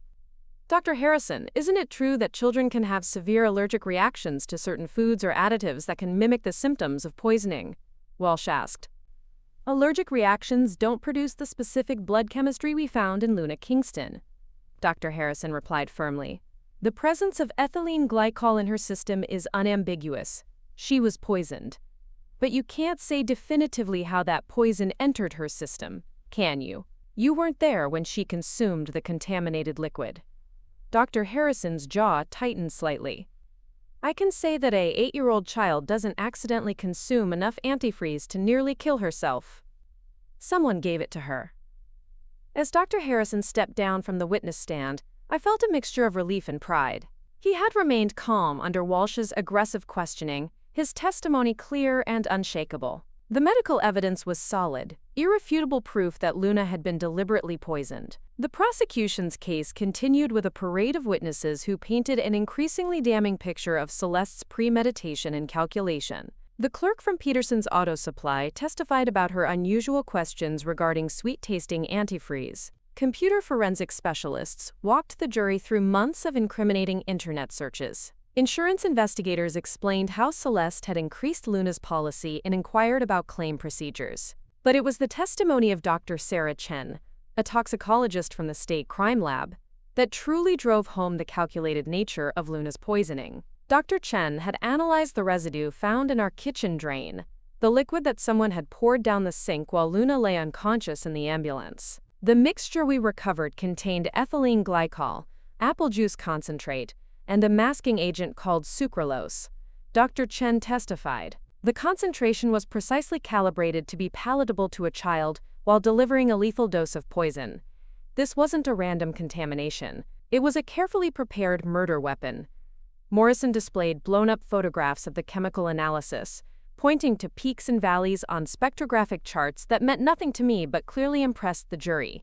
Dr. Chen, in your professional opinion, would someone without specialized knowledge be able to create this mixture? The defendant's employment history shows she worked in pharmaceutical sales for several years. She would have had access to technical literature, laboratory equipment, and the knowledge necessary to calculate appropriate dosages. The precision of this mixture suggests someone with professional experience in chemistry or pharmacology. The revelation that Celeste had used her professional background to calculate Luna's murder sent a visible shockwave through the courtroom. This wasn't a crime of passion or a moment of rage. It was the work of someone who understood exactly what she was doing, who had used her expertise to create a weapon designed specifically to kill a child. Walsh's attempts to discredit Dr. Chen's testimony were less successful than her attacks on other witnesses. The science was too solid, the evidence too clear. She focused instead on suggesting that other people in our household could have had access to the materials, that the contamination could have occurred through some elaborate accident. Dr. Chen, you can't say with certainty who prepared this mixture, can you? Walsh asked. I can say that it was prepared by someone with knowledge of chemistry and access to specialized equipment. The defendant fits that profile. But so might others. Mr. Kingston works in the pharmaceutical industry. His daughter Zara has a college degree in biology. Isn't it possible that someone else in the household prepared this mixture? Dr. Chen's response was measured but firm. The evidence points to deliberate preparation by someone with motive and opportunity. The defendant had both. As the prosecution's case neared its conclusion, Marcus prepared me for what would be the most difficult moment of the entire trial. I would take the witness stand to describe what I had seen that night, to tell the jury about Celeste's behavior before and after Luna's poisoning. My testimony would be crucial in establishing that Celeste had deliberately given Luna the contaminated juice and then attempted to cover up her crime. Remember, Marcus coached me during our preparation sessions. Stick to what you saw and heard. Don't speculate about motives or interpret Celeste's actions. Just tell the truth about what happened. The night before my testimony, I sat in Luna's room watching her sleep, gathering strength from her peaceful breathing and the knowledge that she was alive, safe, healing. She had asked if she could come to court to see me testify, but we had all agreed that exposing her to the media circus and the details of her own attempted murder would be too traumatic. Tell them I'm brave, she had said instead, hugging me with the fierce intensity that had become her signature since the poisoning. Tell them I'm not scared anymore. The walk to the witness stand felt longer than it actually was, with every eye in the packed courtroom fixed on me. I could feel the weight of their attention, the speculation about what I would say, whether my testimony would be enough to convict the woman who had tried to murder my sister. Judge Hawthorne administered the oath in her clear, authoritative voice, and I placed my hand on the Bible, promising to tell the truth, the whole truth, and nothing but the truth. As I settled into the witness chair, I caught sight of Celeste at the defense table, her face a mask of composed innocence that I now knew concealed something monstrous. Morrison's questioning began gently, establishing my relationship to Luna, my presence in the house that night, my observations of the family dynamics that had led to this moment. His voice was kind but professional, designed to put me at ease while drawing out the crucial details of my testimony. Zara, can you describe what you observed in your kitchen on the evening of November 15th? I took a deep breath and began to recount that horrible night, describing Celeste standing at the granite island with the pitcher of golden liquid, Luna bouncing excitedly beside her, the moment when my sister lifted that glass to her lips. The courtroom was silent as I spoke, the only sound my voice describing the collapse, the convulsions, the foam spilling from Luna's mouth. What was Celeste's reaction when Luna began convulsing? Morrison asked. She froze. She just stood there watching while Luna collapsed. She didn't call 911. She didn't try to help. She didn't even move until I screamed at her to call for help. And during the time you were waiting for the ambulance, what did you observe about Celeste's behavior? I thought back to those horrible minutes, remembering details I had pushed from my mind. She seemed more concerned about the broken glass than about Luna. She kept staring at the spilled liquid, and when I looked back later, after the paramedics had left with Luna, the liquid was gone. Someone had cleaned it up. Morrison's questioning continued for over an hour, walking me through every detail of that night and the days that followed. He asked about Luna's apple allergy, about Celeste's knowledge of that allergy, about the small incidents over the years that had seemed like accidents but now appeared to be part of a pattern. Zara, Luna is allergic to apples, correct? Yes, she breaks out in hives and has difficulty breathing when she's exposed to apples or apple products. We've known this since she was very young. And Celeste was aware of this allergy? Yes, she'd lived with us for 3 years. She'd seen Luna have reactions. She knew Luna never drank apple juice because of her allergy. Yet on the night of November 15th, she gave Luna what she claimed was apple juice? Yes, and when Luna said it tasted funny, Celeste encouraged her to keep drinking it. The cross-examination I had been dreading began immediately after Morrison finished his questioning. Catherine Walsh approached the witness stand with the predatory grace of a shark scenting blood, her questions designed to attack not just my testimony but my character, my motives, my relationship with my stepmother. "Miss Kingston, you never liked Celeste, did you?" Walsh began without preamble. The question caught me off guard with its directness, its assumption of bias that could undermine everything I had just testified to. "I wanted to like her. I tried to like her." "But you resented her for marrying your father, for taking your mother's place in the family." "Number. I was glad Dad found someone who made him happy." "Really? A young woman whose father remarries just a few years after her mother's death, and you had no feelings of resentment or jealousy?" Walsh's questions continued in this vein, painting me as a bitter stepdaughter who had never accepted Celeste, who might be motivated by jealousy or resentment to falsely accuse an innocent woman. She questioned my memory of that night, suggested that trauma might have distorted my perceptions, implied that I might be seeing malice where there was only tragedy. "Miss Kingston, isn't it possible that you've unconsciously altered your memories of that night? That grief and trauma have caused you to interpret innocent actions as sinister?"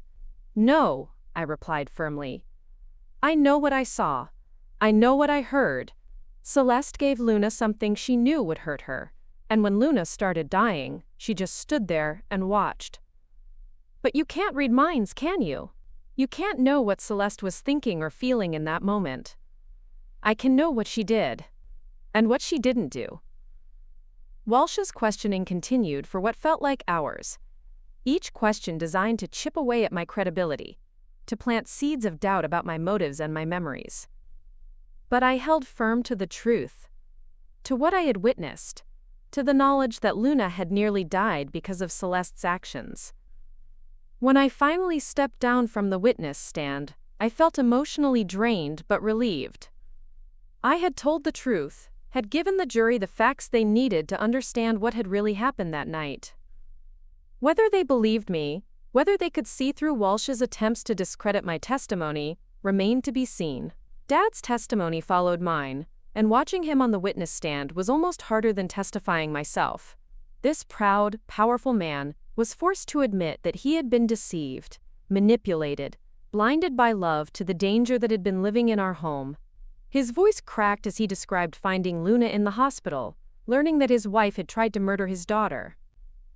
"Mr. Kingston," Morrison asked gently, "when did you first suspect that Celeste might be responsible for Luna's poisoning?" Dad's hands gripped the witness stand rail, his knuckles white with tension. "When Detective Reeves told us about the antifreeze receipt, about the computer searches, about the insurance policy, I didn't want to believe it, I fought against believing it. But the evidence was overwhelming." "How do you feel about your wife now?" The question hung in the air, and I saw Dad struggle with an answer that would encompass the betrayal, the rage, the grief of learning that someone he loved had tried to destroy his family. "I feel like I never knew her at all. The woman I married, the woman I thought I loved, doesn't exist. What's sitting at that defense table is a stranger who wore my wife's face while planning to murder my child." Walsh's cross-examination of Dad was brutal, attacking his business practices, his parenting, his judgment in choosing to marry Celeste.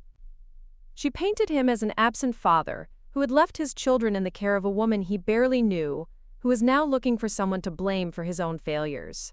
"Mr. Kingston, you travel extensively for business, don't you? Sometimes for weeks at a time?" "Yes, but I always maintained close contact with my family." "Close enough to notice if your children were being abused or neglected?"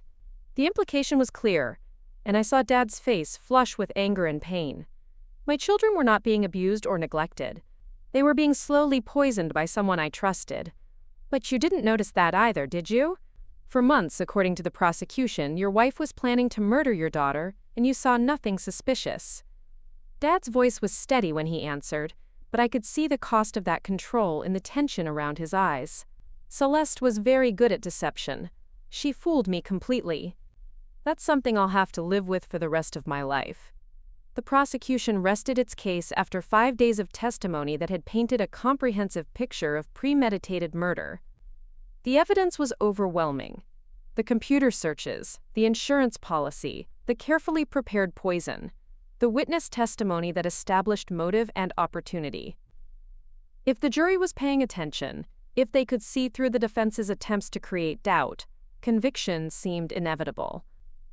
But Walsh's opening statement for the defense made it clear that she had no intention of conceding defeat. Her strategy was aggressive, multi-pronged, designed to attack not just the evidence, but the very foundation of the prosecution's case. "Ladies and gentlemen of the jury," she began, "the prosecution has presented you with a compelling story. But it's just that, a story, a narrative constructed from coincidence, assumption, and the very human need to find someone to blame when tragedy strikes." Walsh outlined her defense strategy with clinical precision.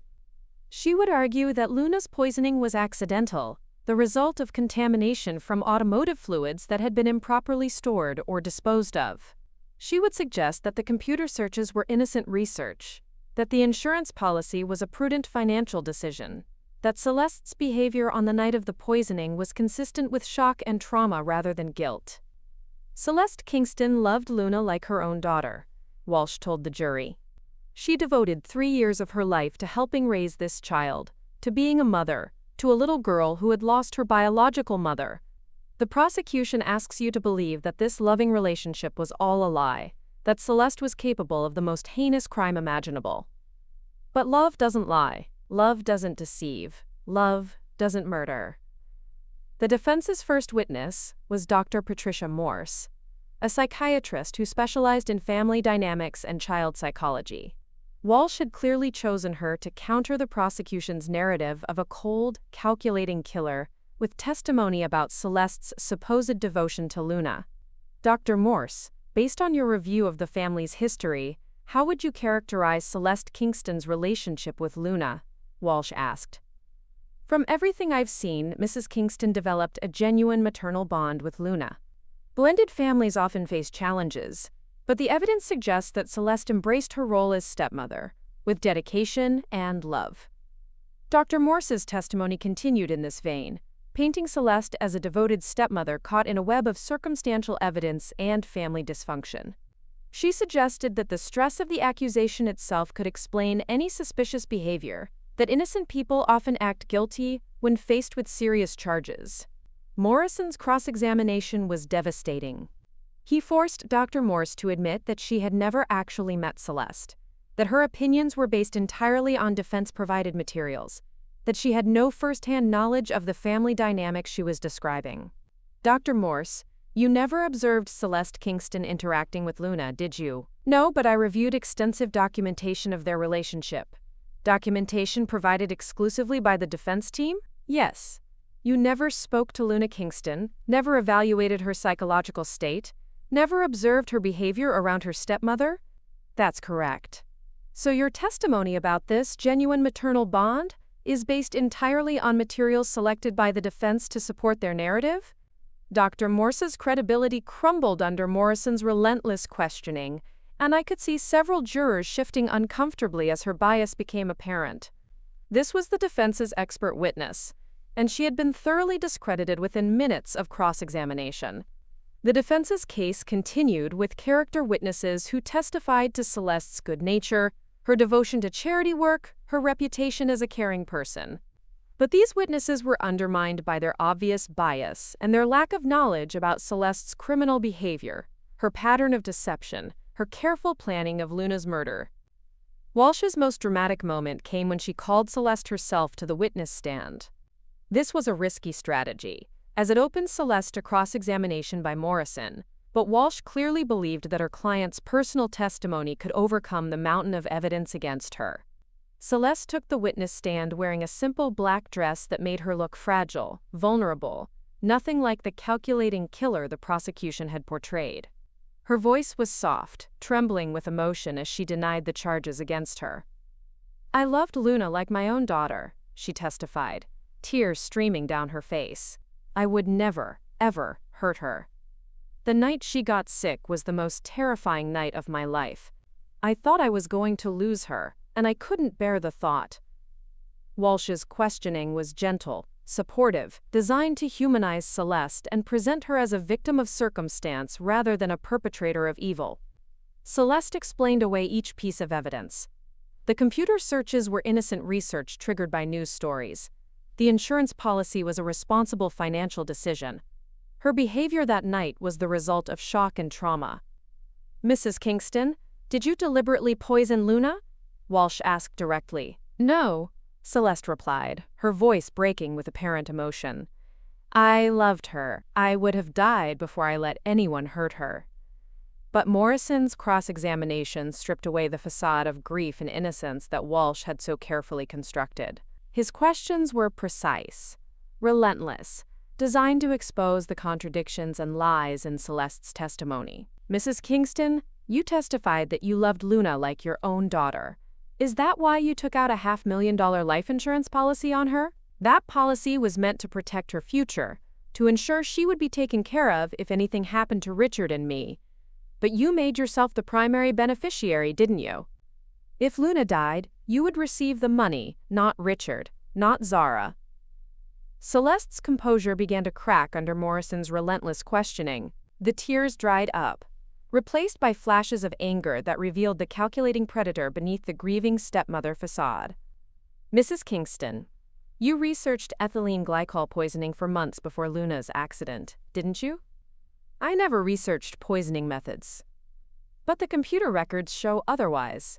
Would you like to see a printout of your search history?" As Morrison presented page after page of incriminating searches, Celeste's denials became increasingly frantic, less believable. The jury watched as the mask finally slipped completely, revealing the cold, calculating killer that had hidden behind the facade of motherly love. The final blow came when Morrison presented evidence that the prosecution had held in reserve, a recording of a phone call Celeste had made from jail to her sister. In the recording, her voice was clear, calculating, completely different from the broken woman who had testified just moments earlier. "I almost had it all." Her voice came through the courtroom speakers.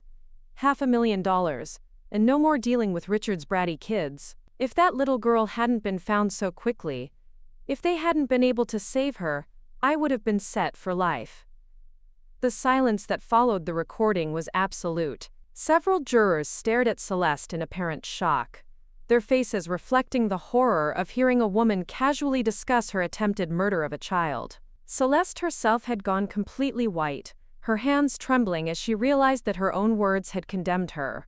Walsh's redirect examination was brief and unsuccessful. There was nothing she could do to explain away that recording, no way to reconcile the grieving stepmother act with the cold calculation revealed in Celeste's own voice. As Celeste stepped down from the witness stand, she looked directly at me, and for a moment, the mask dropped completely. What I saw there was pure hatred, the rage of a predator who had been caught and caged. She had tried to destroy our family, and she had failed. Now she would face the consequences. The closing arguments began the next morning, with Morrison delivering a masterful summation that tied together every piece of evidence, every witness testimony, every moment of calculation that had led to Luna's poisoning. His voice carried the weight of absolute conviction as he asked the jury to hold Celeste accountable for her crimes. "Ladies and gentlemen, the evidence in this case is overwhelming and undeniable. Celeste Kingston planned for months to murder an innocent 8-year-old child for money. She researched methods, prepared her weapon, increased the victim's insurance policy, and then calmly gave Luna Kingston a glass of poisoned juice while knowing it would kill her. Only the quick thinking of medical professionals and the resilience of a brave little girl prevented this calculated murder from succeeding." Walsh's closing argument was passionate but ultimately futile. She painted Celeste as a victim of circumstance, asked the jury to ignore the evidence and focus on reasonable doubt. But her client's own recorded words had destroyed any hope of acquittal. As the jury filed out to begin their deliberations, I felt a mixture of exhaustion and anticipation. We had done everything we could, presented every piece of evidence, exposed every lie. Now 12 strangers would decide whether justice would be served, whether Luna would be safe from the woman who had tried to destroy her. The wait began. The jury deliberated for 6 hours and 37 minutes. I know the exact time because I watched every second tick by on the courthouse clock, each minute feeling like an eternity as we waited to learn whether justice would be served or whether Celeste would somehow escape the consequences of her calculated evil. We had taken refuge in a small conference room that Marcus had secured for our use, away from the media circus that had taken over the courthouse corridors. Dad sat at the wooden table reviewing documents he had already read dozens of times, his nervous energy channeled into the familiar ritual of paperwork. Ivy paced by the window, her usual composure cracked by the tension of waiting. Marcus fielded calls from reporters and legal colleagues, maintaining his professional demeanor while I could see the strain around his eyes. I found myself thinking about Luna, safe at home with Mrs. Patterson, our longtime housekeeper who had become more family than employee over the years. Luna had wanted to be here for the verdict, had asked repeatedly why she couldn't come to see the end of what she called the big important meeting about Celeste. We had tried to explain that courtrooms weren't places for 8-year-olds, that some grown-up business was too serious for children, but she had simply nodded with that solemn acceptance that broke my heart every time I saw it. "She's going to ask if the bad lady has to go away now," I said aloud, breaking the tense silence that had settled over our small sanctuary. Dad looked up from his papers, his silver hair catching the afternoon light that slanted through the conference room windows. "What do I tell her if they find Celeste not guilty?" It was a question none of us wanted to contemplate, but one that had haunted my dreams for weeks. What would we do if 12 strangers looked at all the evidence, heard all the testimony, saw the recording of Celeste's own words, and somehow decided it wasn't enough? How would we explain to Luna that the woman who had tried to kill her might walk free? "That won't happen," Marcus said firmly, though I caught the slight tremor in his voice that suggested he wasn't as confident as he sounded. "The evidence is overwhelming. The jury heard her own admission of guilt. They'll do the right thing." But I had learned over the past months that doing the right thing wasn't always guaranteed, even when the truth was crystal clear. The legal system was made up of human beings, with their own biases, their own capacity for doubt, their own reasons for believing or disbelieving what they heard. Celeste had fooled our entire family for 3 years. What if she had somehow managed to fool just one juror? A sharp knock on the conference room door interrupted my spiraling thoughts. A young court clerk stood in the doorway, his face professionally neutral, but his eyes bright with the kind of excitement that came from being at the center of a major news story. "The jury has reached a verdict," he announced. "Judge Hawthorne wants all parties in the courtroom in 10 minutes. The walk back to the courtroom felt both endless and instantaneous, time seeming to compress and expand with each step. The corridors were packed with reporters, their cameras flashing as we passed, their questions creating a wall of noise that I couldn't process through the pounding of my own heartbeat. Inside the courtroom, the atmosphere was electric with tension. Every seat was filled, with people standing in the back and pressed against the walls. I recognized faces from the past weeks, reporters who had covered every moment of the trial, courthouse regulars who made attending high-profile cases their hobby, family friends who had come to show their support. Celeste sat at the defense table wearing the same conservative blue dress she had worn for jury selection, her hands folded calmly in her lap. But I could see the tension in her shoulders, the way her fingers gripped each other just a little too tightly. Catherine Walsh sat beside her, shuffling through papers with the kind of busy work that lawyers did when they had nothing left to do but wait. Judge Hawthorne entered with her usual authoritative presence, her black robes rustling as she took her seat behind the bench. The bailiff called for order, though the courtroom was already silent with anticipation. "Has the jury reached a verdict?" Judge Hawthorne asked. The jury foreman, a middle-aged man named Thomas Chen, who worked as an accountant and had impressed me with his careful attention throughout the trial, stood slowly. He held a folded piece of paper in his hands, and I found myself staring at that simple document that contained the answer to everything we had worked for. "We have, Your Honor. Please hand the verdict to the bailiff." The transfer of that piece of paper from the foreman to the bailiff to the judge seemed to take forever, each handoff loaded with the weight of everything that hung in the balance. Judge Hawthorne unfolded the document, read it silently, her face revealing nothing of its contents. "Will the defendant please rise?" Celeste stood slowly, her attorney beside her. For just a moment she looked back over her shoulder, her eyes finding mine in the packed courtroom. There was no remorse there, no acknowledgement of the pain she had caused, No recognition of Luna as anything more than an obstacle to her plans. Even now, facing judgment for her crimes, she remained the same calculating predator who had lived in our home for 3 years. On the charge of attempted murder in the first degree, how do you find?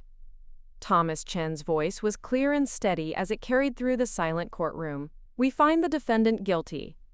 The words hit me like a physical blow, but not from grief or shock. Relief flooded through my body so suddenly I felt dizzy. A release of tension I hadn't even realized I was carrying. Around me, the courtroom erupted in whispers and shifting bodies, but I couldn't process any of it through the rushing in my ears. On the charge of child endangerment, how do you find? Guilty. On the charge of tampering with physical evidence, how do you find? Guilty. Guilty, guilty, guilty, guilty. 3 times the word rang through the courtroom. 3 confirmations that justice had been served, that Luna was safe, that the woman who had tried to destroy our family would face the consequences of her actions. I looked at Dad and saw tears streaming down his face, the first tears I had seen him shed since the day we learned what Celeste had done. These weren't tears of grief or loss, but of relief so profound it could only be expressed through weeping. Ivy grabbed my hand, squeezing so tightly I could feel her pulse racing through her fingers. At the defense table, Celeste had remained standing, her face completely emotionless as the verdicts were read.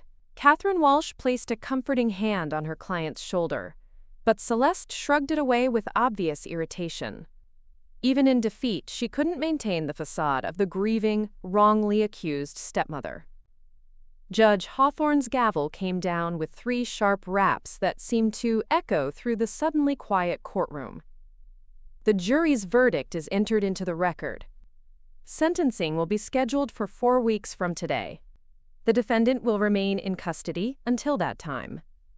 As the bailiffs moved to escort Celeste from the courtroom, she turned one last time to look at our family. The mask had dropped completely now, revealing the cold hatred that had been hidden beneath 3 years of careful performance. She mouthed something that might have been a curse or a threat, but I didn't care anymore. She was convicted. She was going to prison. Luna was safe. The media scrum outside the courthouse was even more intense than usual, with reporters from national news organizations mixing with local journalists to create a wall of cameras and microphones that seemed impenetrable. Marcus had prepared a statement, but Dad insisted on speaking himself, his voice steady and strong as he addressed the crowd. Today, justice was served for my daughter Luna, who survived an unconscionable act of evil disguised as motherly love. The verdict confirms what we have known all along, that Celeste Kingston calculated and planned the attempted murder of an innocent child for financial gain. While nothing can undo the trauma my family has endured, we are grateful that Luna is safe, and that her attacker will face the full consequences of her crimes.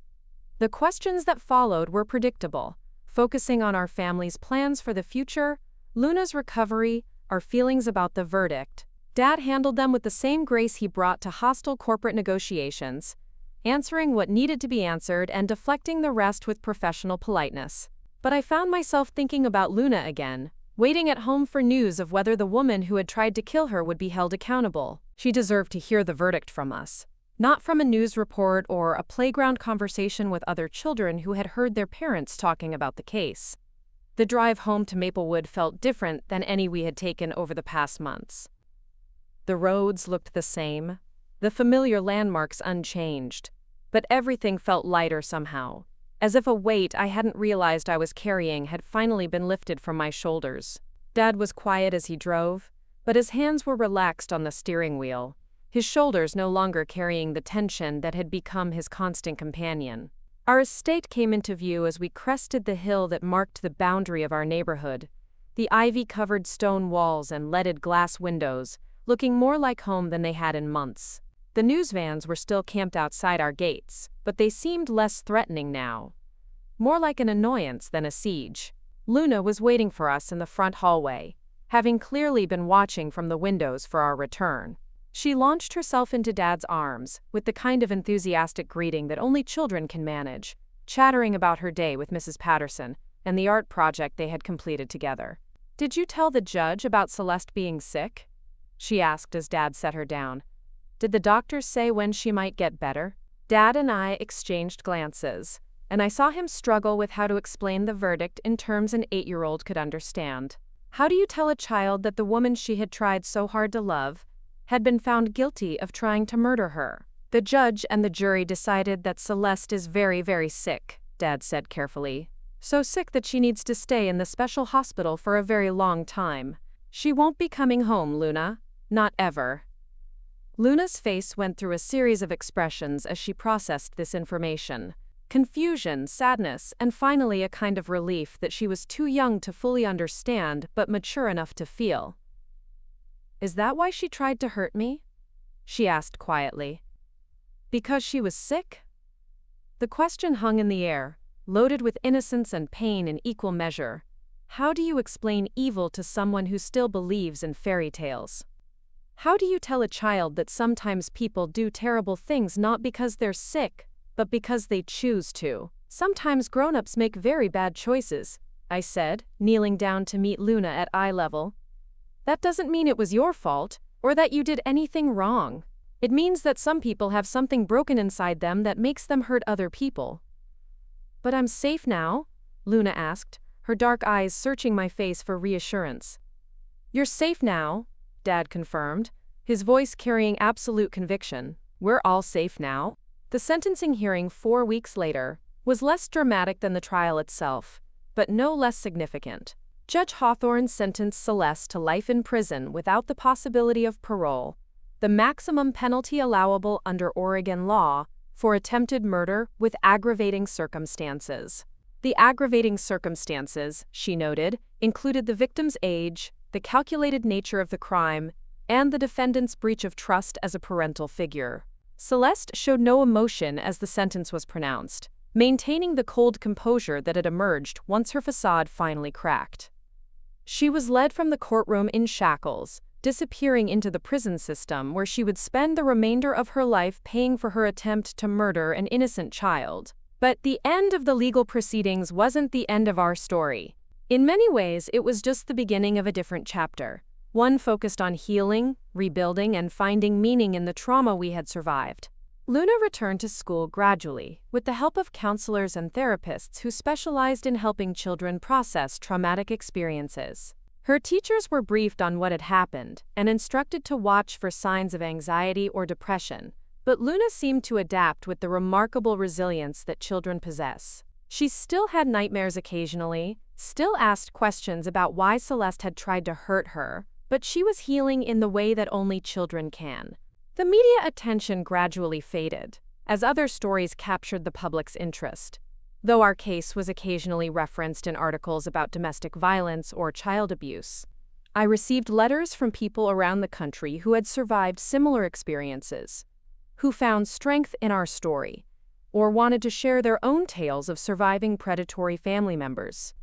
One letter in particular stayed with me, from a woman in California whose stepfather had systematically poisoned her younger brother over several months. He had never been caught, never been prosecuted, and her brother had died thinking he had some mysterious illness. Your family got justice, she wrote. You got answers. Thank you for fighting, because it gives the rest of us hope.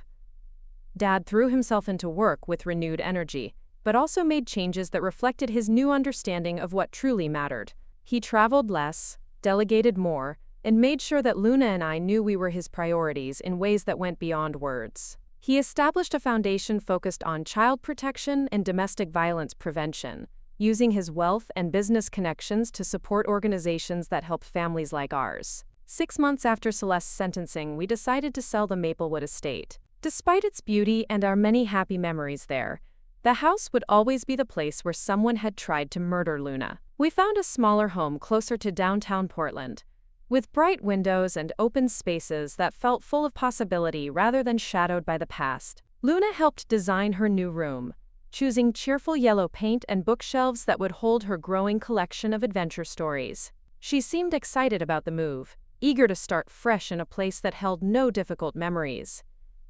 Will Copper like the new house? She asked as we packed her stuffed animals into boxes marked with her careful 8-year-old printing.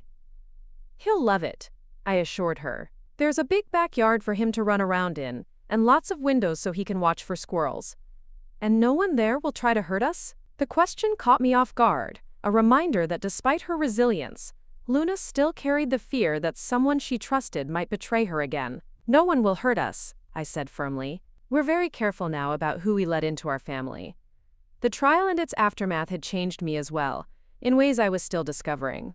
I had started law school the previous fall, inspired by Marcus and Detective Reeves to pursue a career in criminal justice. If I could help even one family navigate the system that had ultimately served us so well, if I could ensure that one more predator faced consequences for their actions, then something meaningful would emerge from our trauma. Ivy had been my constant companion throughout the legal proceedings and continued to be as we rebuilt our lives. Her friendship had been tested by fire and emerged stronger, a reminder that some relationships could weather any storm. She was planning her own wedding to a fellow paralegal she had met at Rivera and Associates, and Luna was already excited about being a flower girl. "Do you think she'll understand someday?" Ivy asked during one of our regular coffee dates, referring to Luna's questions about Celeste's motivations. "Why someone would do what Celeste did?" "I hope she never fully understands," I replied. "Understanding that kind of evil requires losing something precious about the way you see the world. I hope she can stay protected from that kind of darkness." But even as I said it, I knew that Luna had already lost some of her innocence, had learned too young that the world contained people who might hurt her for no reason she could comprehend. The challenge now was helping her heal while keeping her capacity for trust and love intact. A year after the trial, we received news that Celeste had been found dead in her prison cell, an apparent suicide though the investigation remained ongoing. The warden called to inform us personally, offering counseling services for our family if we needed them to process this final chapter. Luna's reaction to the news surprised me with its matter-of-fact acceptance. "Does that mean she's not sick anymore?" she asked when we explained that Celeste had died. "In a way," Dad said carefully. "She's not in pain anymore, and she can't hurt anyone else." Quote, "Good," Luna said simply. "I hope she's somewhere better now where she doesn't want to hurt little kids." The forgiveness in those words, the ability to hope for peace even for someone who had tried to destroy her, reminded me why Luna was worth fighting for. Her capacity for love and forgiveness had survived Celeste's attempt to take her life, had emerged from trauma with its essential goodness intact. 2 years after the trial, I graduated from law school and began working as a prosecutor in the district attorney's office, specializing in crimes against children. My first case involved a father who had been systematically abusing his daughter while her stepmother turned a blind eye. The parallels to our own story were unmistakable, but this time I was on the other side of the courtroom, fighting for justice rather than waiting for it. The conviction we secured in that case felt like completing a circle, using the knowledge and strength I had gained from our ordeal to protect another child. The little girl in that case would grow up knowing that the adults who had failed her were held accountable, that the system had worked to protect her when the people who should have loved her had chosen betrayal instead. Luna, now 10 years old, had grown into a confident, thoughtful child who spoke passionately about becoming a doctor so she could help people who were hurt. She still had moments of sadness when she thought about the mother she had lost and the stepmother who had betrayed her, but they were balanced by joy in her friendships, her school activities, and her growing understanding of the world around her. "I want to help kids like me," she told me recently when I asked about her future plans. "Kids who have bad things happen to them but who are brave enough to keep going." The wisdom in those words, the recognition that survival itself required courage, reminded me that Luna had indeed grown up too fast in some ways. But she had also developed a strength and compassion that would serve her well throughout her life. Dad had found love again, carefully and slowly, with Dr. Elizabeth Warren, a pediatric surgeon who had treated Luna during her recovery. Their relationship had developed over months of medical appointments and family dinners, built on a foundation of shared values and mutual respect that felt completely different from the whirlwind romance that had brought Celeste into our lives. Elizabeth understood our history, respected our trauma, and never tried to replace the role that Luna's biological mother held in her heart. The wedding was small and private, held in our new backyard with only close friends and family in attendance. Luna served as flower girl with solemn dignity, scattering rose petals with the same careful attention she brought to everything important in her life. When Elizabeth officially became her stepmother, Luna hugged her tightly and whispered, "Thank you for being safe." The gratitude in those words, The recognition that safety was a gift rather than a given reminded me how much we had all learned about the preciousness of trust and love. As I write this, 5 years have passed since that horrible November night when Celeste gave Luna a glass of poisoned juice. Luna is now 13, a bright teenager who plays violin and volunteers at the local animal shelter. She still has questions sometimes about what happened, still struggles with understanding how someone could pretend to love her while planning to kill her, but she has learned to live with those questions rather than be consumed by them. Dad's foundation has grown into a national organization that has helped hundreds of families navigate the aftermath of domestic violence and child abuse.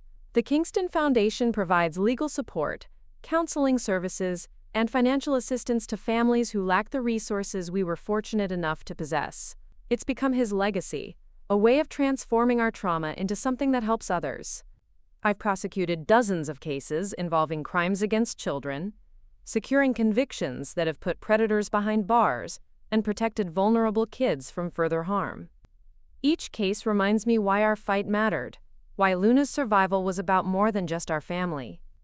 Every child we protect, every predator we convict, every family we help navigate the legal system, is a victory over the kind of evil that Celeste represented. The media occasionally revisits our story, particularly around the anniversary of Celeste's conviction, or when similar cases make headlines. I usually decline interviews, preferring to let our story speak through the work we do rather than the trauma we survived. But sometimes I speak to reporters when I think it might help other families recognize the warning signs we missed, when I think our experience might prevent another child from facing what Luna endured. The house in Maplewood was eventually sold to a young family with twin boys who fill its rooms with laughter and normal childhood chaos. I drive by sometimes when I'm in the neighborhood, and I'm always glad to see bicycles in the driveway, Halloween decorations on the porch, evidence of the kind of innocent family life that should fill a home like that. Our new house has become a sanctuary, a place where Luna can grow up surrounded by people who truly love her and would sacrifice anything to protect her. The walls are covered with her artwork, her academic achievements, photos of family vacations and birthday parties, and ordinary moments that might seem unremarkable to other families but feel precious to us.